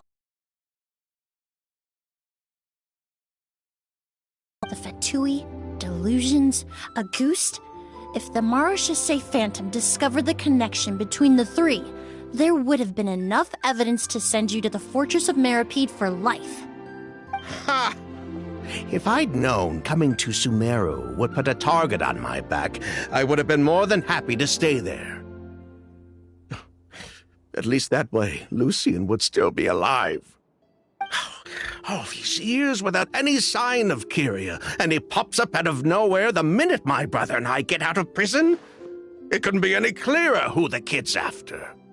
Auguste was harmless before. The fact that it's killing people all of a sudden must be his doing as well. So there's bad blood between you. What about Yelena's death? Was that a cover-up too? A way to destroy evidence? I'll admit, we thought about it at one point. We took care to disguise the product circulating on the market, and no one was questioning Yelena's fake identity. But if the Maréchaussée Phantom decided to look into the flower beds, it would have been the end. Yelena's ties to the Fatui, the role of the delusion, everything would have been exposed. Before we could even put our plan in motion, Yelena beat us to it. She burned all her flower beds and threw herself into the fire as well. But if her goal was to destroy evidence, there would have been no reason to do that to herself. Yeah, she could have just burned the flower beds and fled with her brother. I thought about it for a long time, but it wasn't until just now that I finally understood her reasoning. Everything she did, it was for her brother, Kyria. One of the reasons they defected from the Fatui was the deterioration of Yelena's body due to her excessive use of a delusion. She didn't want her brother to follow in her footsteps after her death. After arriving in Fontaine, Yelena continued using the delusion to cultivate the Auguste flower, weakening her body even further. There were times when she couldn't even walk. So, she couldn't flee with her brother because she was afraid of holding him back. If her true identity was exposed, she and her brother would face pressure from both Snezhnaya and Fontaine. The Auguste flower and Yelena's own corroded body both bore the mark of a delusion. There would have been no way to avoid suspicion. So, in the end, she burnt it all to ash, including herself. With all the evidence erased, Kyria was free to take the Mora and run. So the wealth you earned from Auguste, it wasn't destroyed in the fire. Yelena gave it to her brother? Most likely. Before Yelena died, she said if anything happened to her, she was going to leave everything to her brother. We just didn't realize she meant our cut as well. That's why Lucien and I were searching for Kyria, to take back our Mora and the Auguste flower. We just didn't realize Kyria was baiting us the whole time. It was all a trap. But why is Kyria out for revenge anyway? Doesn't he know about Yelena's decision to sacrifice herself? I don't think he knew his sister was nearing death. Yelena always wore heavy makeup around him to conceal her deteriorating appearance. She kept herself busy with work to keep out of sight. That way her brother wouldn't notice how she could barely walk. Then all we'll need to do is tell Kyria what really happened, and then he'll give up on his revenge. I'm not so sure. Even if he knew the truth, he'd still find someone to blame. He might think Yelena was forced into using a delusion to cultivate a Auguste, or something like that. It's hard to pull yourself out of that kind of hatred, especially when you've been living in that headspace for so many years.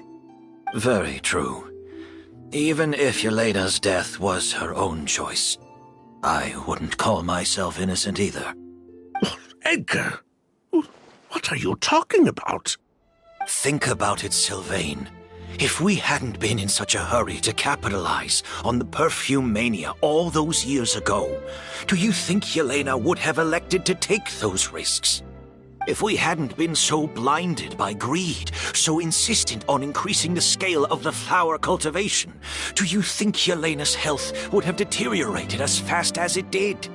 If we hadn't invited the Marechaussee Phantom to our doorstep by breaking the law at every turn, Yelena could have survived. She knew her limits. She knew her days were numbered. Maybe it was for her brother, but she was in it for the Mora just as much as us. We were just trying to earn a bit of Mora. And what, we deserve to die for that? Target me for being the mastermind, sure. But what about Lucien? He was just following my orders. Lucien's crime, was it really so extreme that he had to pay for it with his life?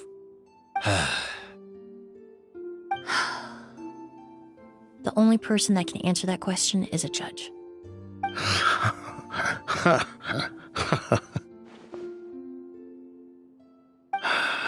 Fine. I've said my piece anyway. Drag me back to Fontaine to stand trial. I don't care. 3 people from Fontaine, 1 from Snezhnaya, and a crime committed in Port Ormos. What a headache.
Well, we can only wait until the Academia sends someone to deal with it.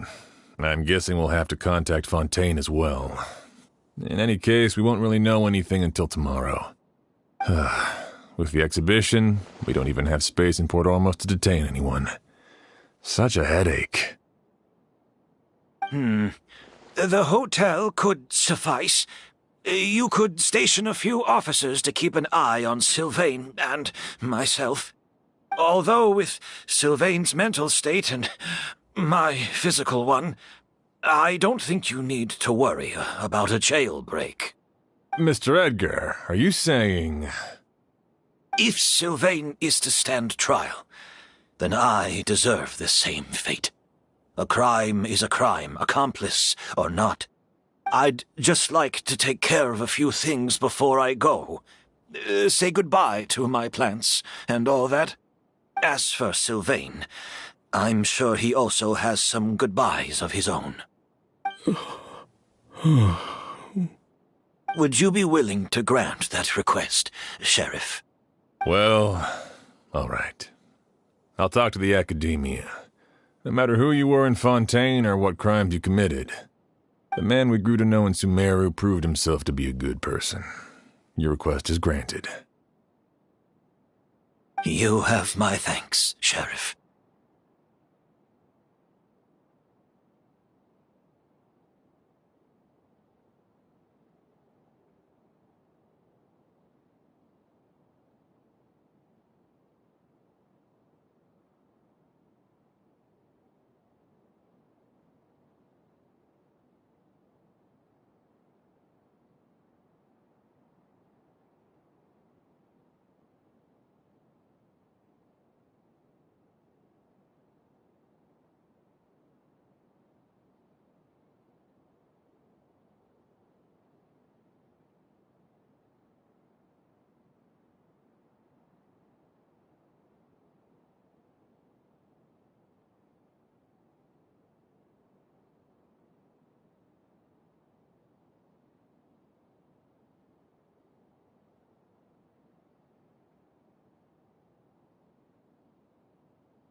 happen tonight? Oh, you mean the possibility that Kiria might try to finish what he started? Yeah, all we know is that he uses a goose to poison people, but we still have no idea how to catch him in the act. If he targets Sylvain or Edgar again, we might not be able to stop him. That may be true, but what if we can take advantage of his desperation?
If we take advantage of this situation and lure him in on purpose, we might finally have the chance to talk to him.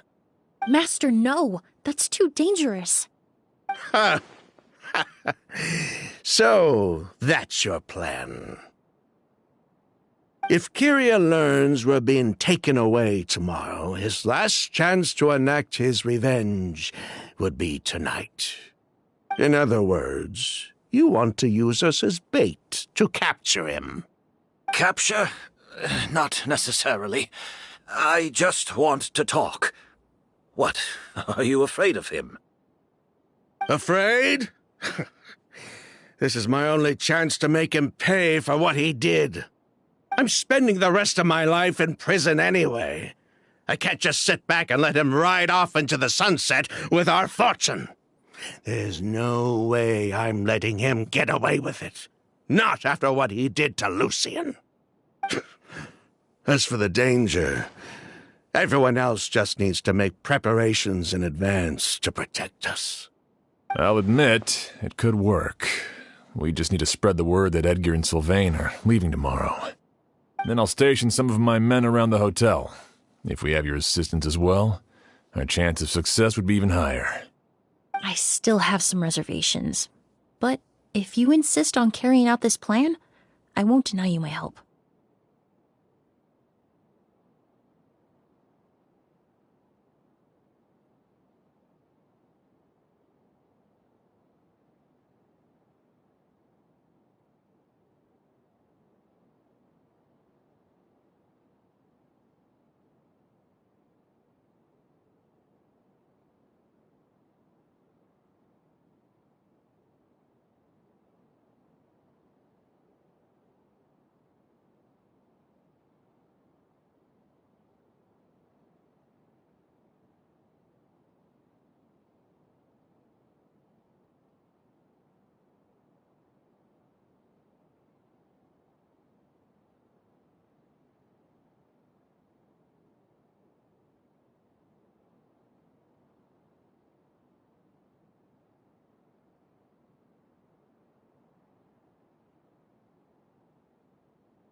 also keep watch.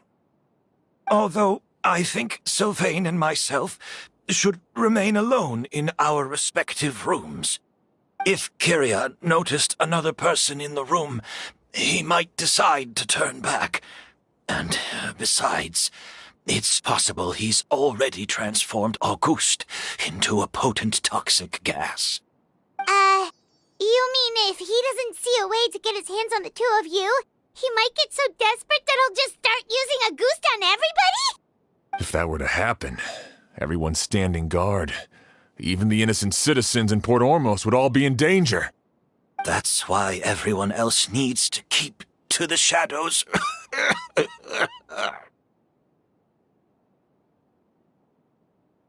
You're still recovering.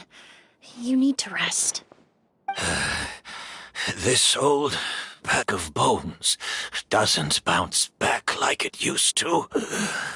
I suppose I'll just have to leave the rest to you.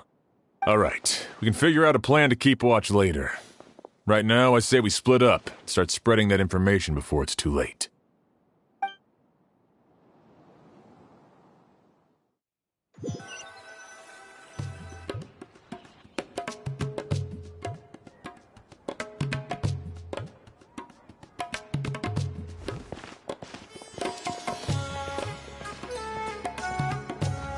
Have you heard? Mr. Edgar's been detained. He's being taken away tomorrow.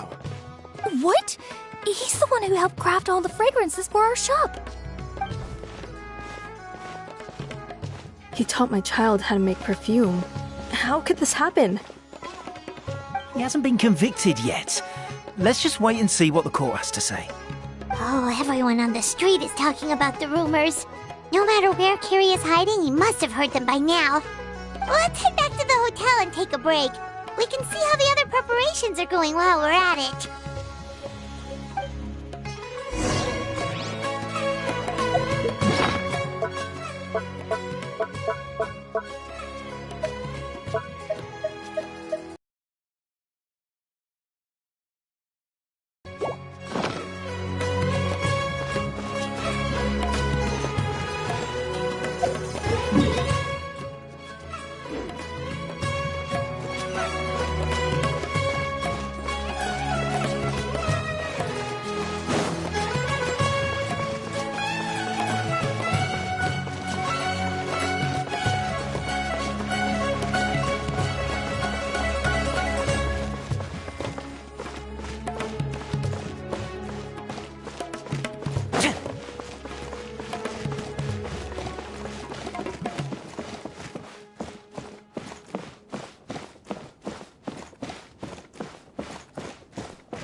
Sheriff Xian wants to talk to you and the Traveler about our plans for the Night Watch.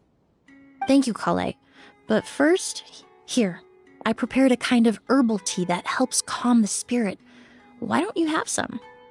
Oh, that's very kind of you, but I'm okay. Oh, it's not good to be so tense, especially when we've got a long night ahead of us.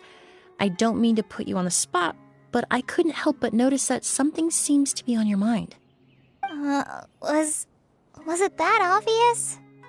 You seem very preoccupied with Kyria's revenge. If there's anything you want to talk about, I'm happy to listen. Oh, Hey, Emily, Kale. Oh, are we interrupting something? No, not at all. This will be easier to talk through with you here anyway. I've just been thinking.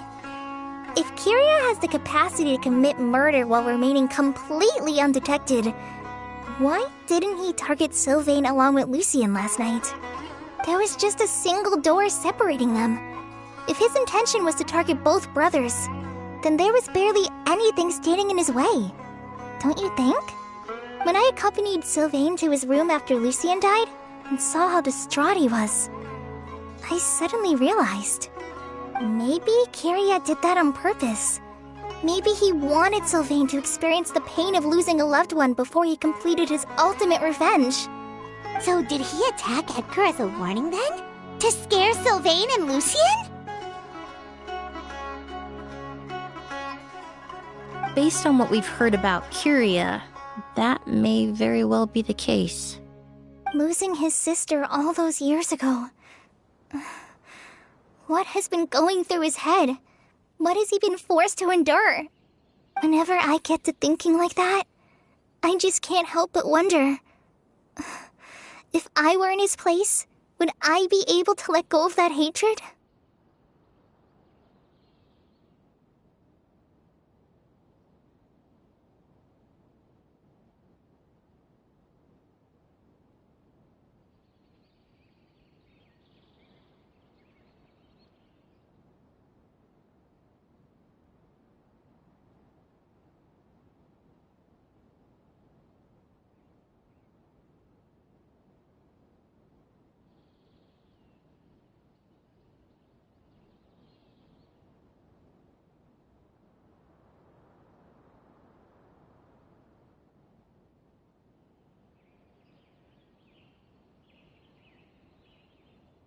I'm sorry.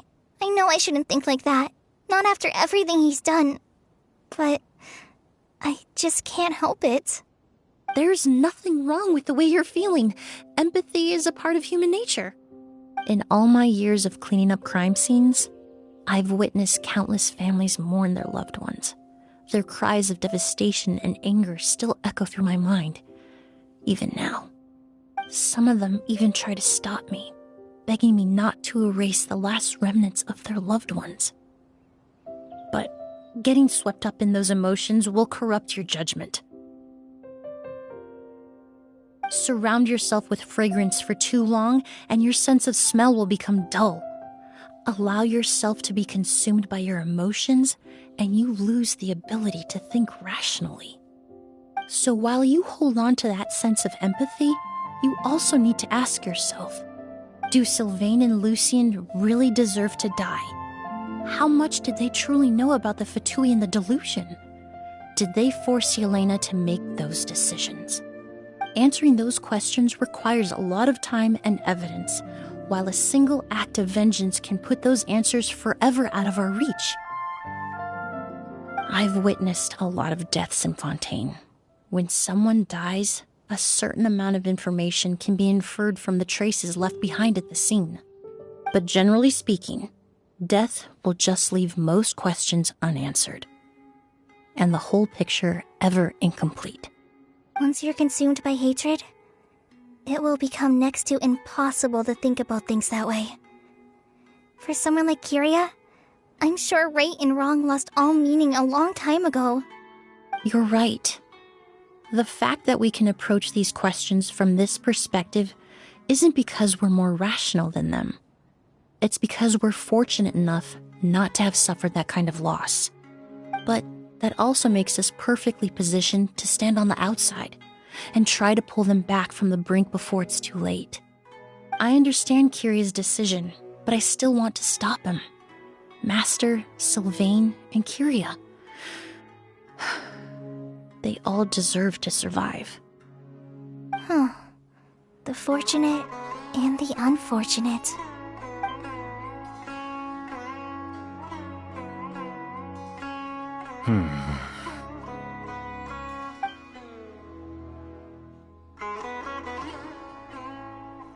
Emily, Traveler. Huh? Edgar, you're here too? Oh, it's you two! Didn't you head back to your room to rest, Edgar? Is it really okay for you to be out and about like this? A little exercise never hurt anyone. Besides, I don't have much time left in Sumeru. So I'd like to take care of my plants while I still can. We could do that for you, Master. No need. I've grown attached to these flowers, and this is my last chance to say goodbye. Come tomorrow. I'll be happy to entrust their care to you. I would imagine Sheriff Sham is here for a more important reason? The Night Watch. You mentioned earlier that we still need to confirm our plans. That's right. I've stationed some of my men around the surrounding area, but...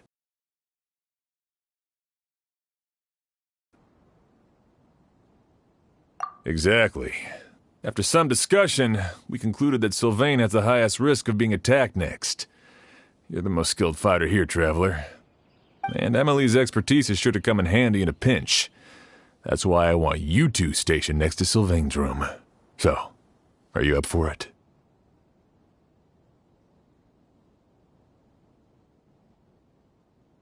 Sounds perfectly reasonable. I'll be glad to have your help tonight, Traveler.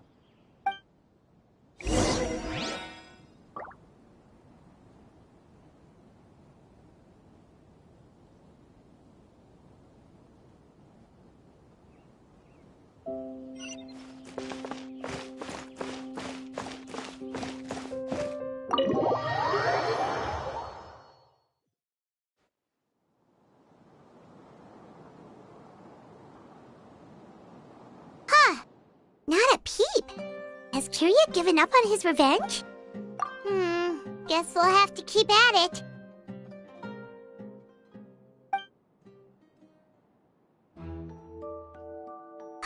Still nothing unusual.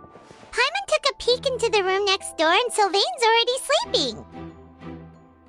Perhaps Kiria's true motive was simply forcing Sylvain to confess his crimes. No, that can't be right. If all he wanted was for Sylvain to be convicted for his true crimes, he could have tipped off the Marechaussee Phantom years ago. There must be something we're missing. Something extremely important. Maybe we just need to calm down a little. How about some tea? That herbal blend from earlier was pretty tasty. You're right. Maybe we can look for a different distraction then, like looking at the flowers. Oh, there's a glaze lily here. Paimon didn't notice it earlier.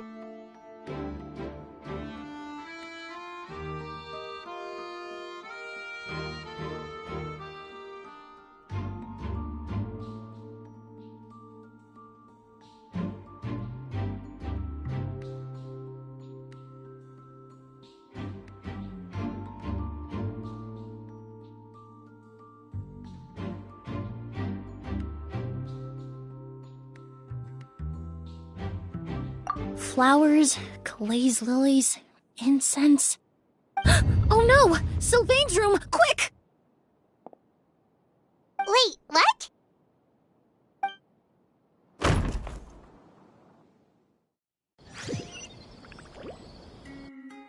Hey, did you hear? Someone was attacked again last night. It was the older of the merchant brothers, right? Yeah, I think his name was Sylvain. Poor guy was murdered in cold blood. First it was Mr. Edgar, then that merchant named Lucian, and now this. Listen up, everyone. This is an active crime scene. Please, no loitering. It's been 3 days and they haven't even caught a glimpse of the guy. What is going on? Do you think it could be the work of an evil spirit? I mean, how do you get away with something like that with so many people watching? Keep it moving, everyone. No loitering.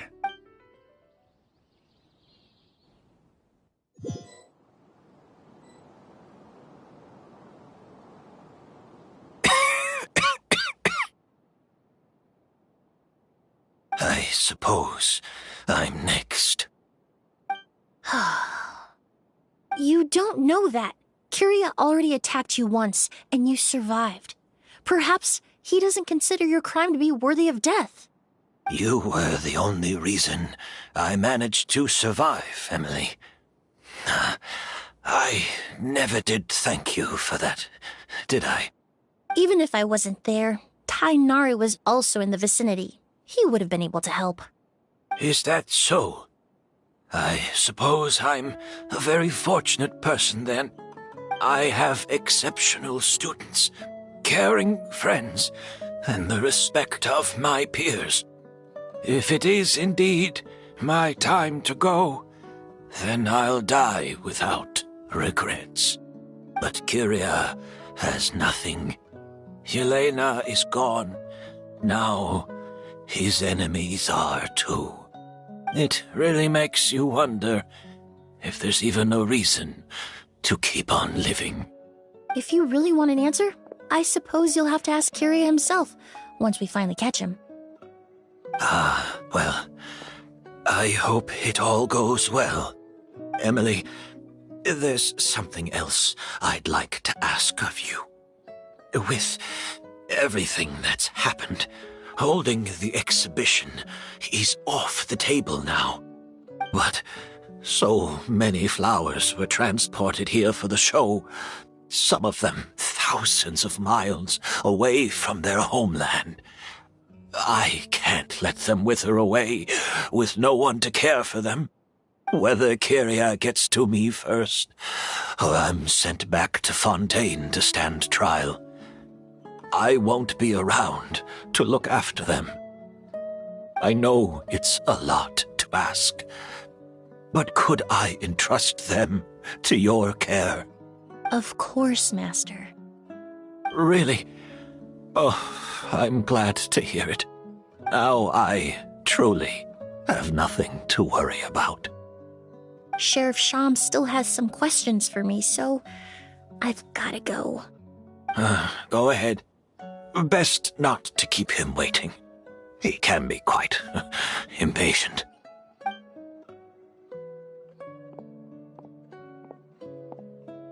I'm sorry, Master.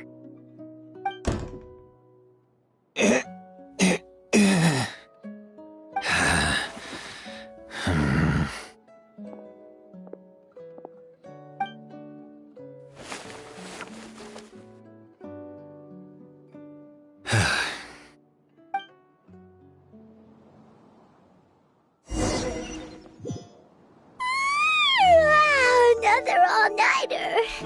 Paimon sure hopes Emily's plan will go well.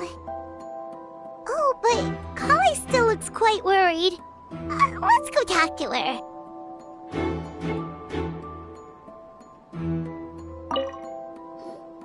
Emily still isn't back. I hope she didn't run into any trouble. Yeah, that's true. Traveler, I had my men start spreading the information you requested. The crowd is gone now, too, but I have to admit, I'm not really sure what's going on. After listening to Emily's plan, I started getting the materials together and arranging personnel. I barely had a second to spare last night. To be honest, I'm still not sure how the crime was committed that night.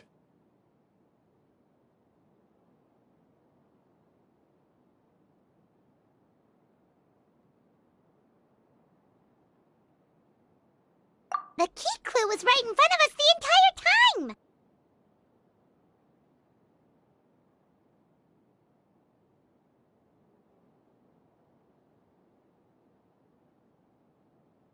Let's go! We'll show you where the culprit hid a goose.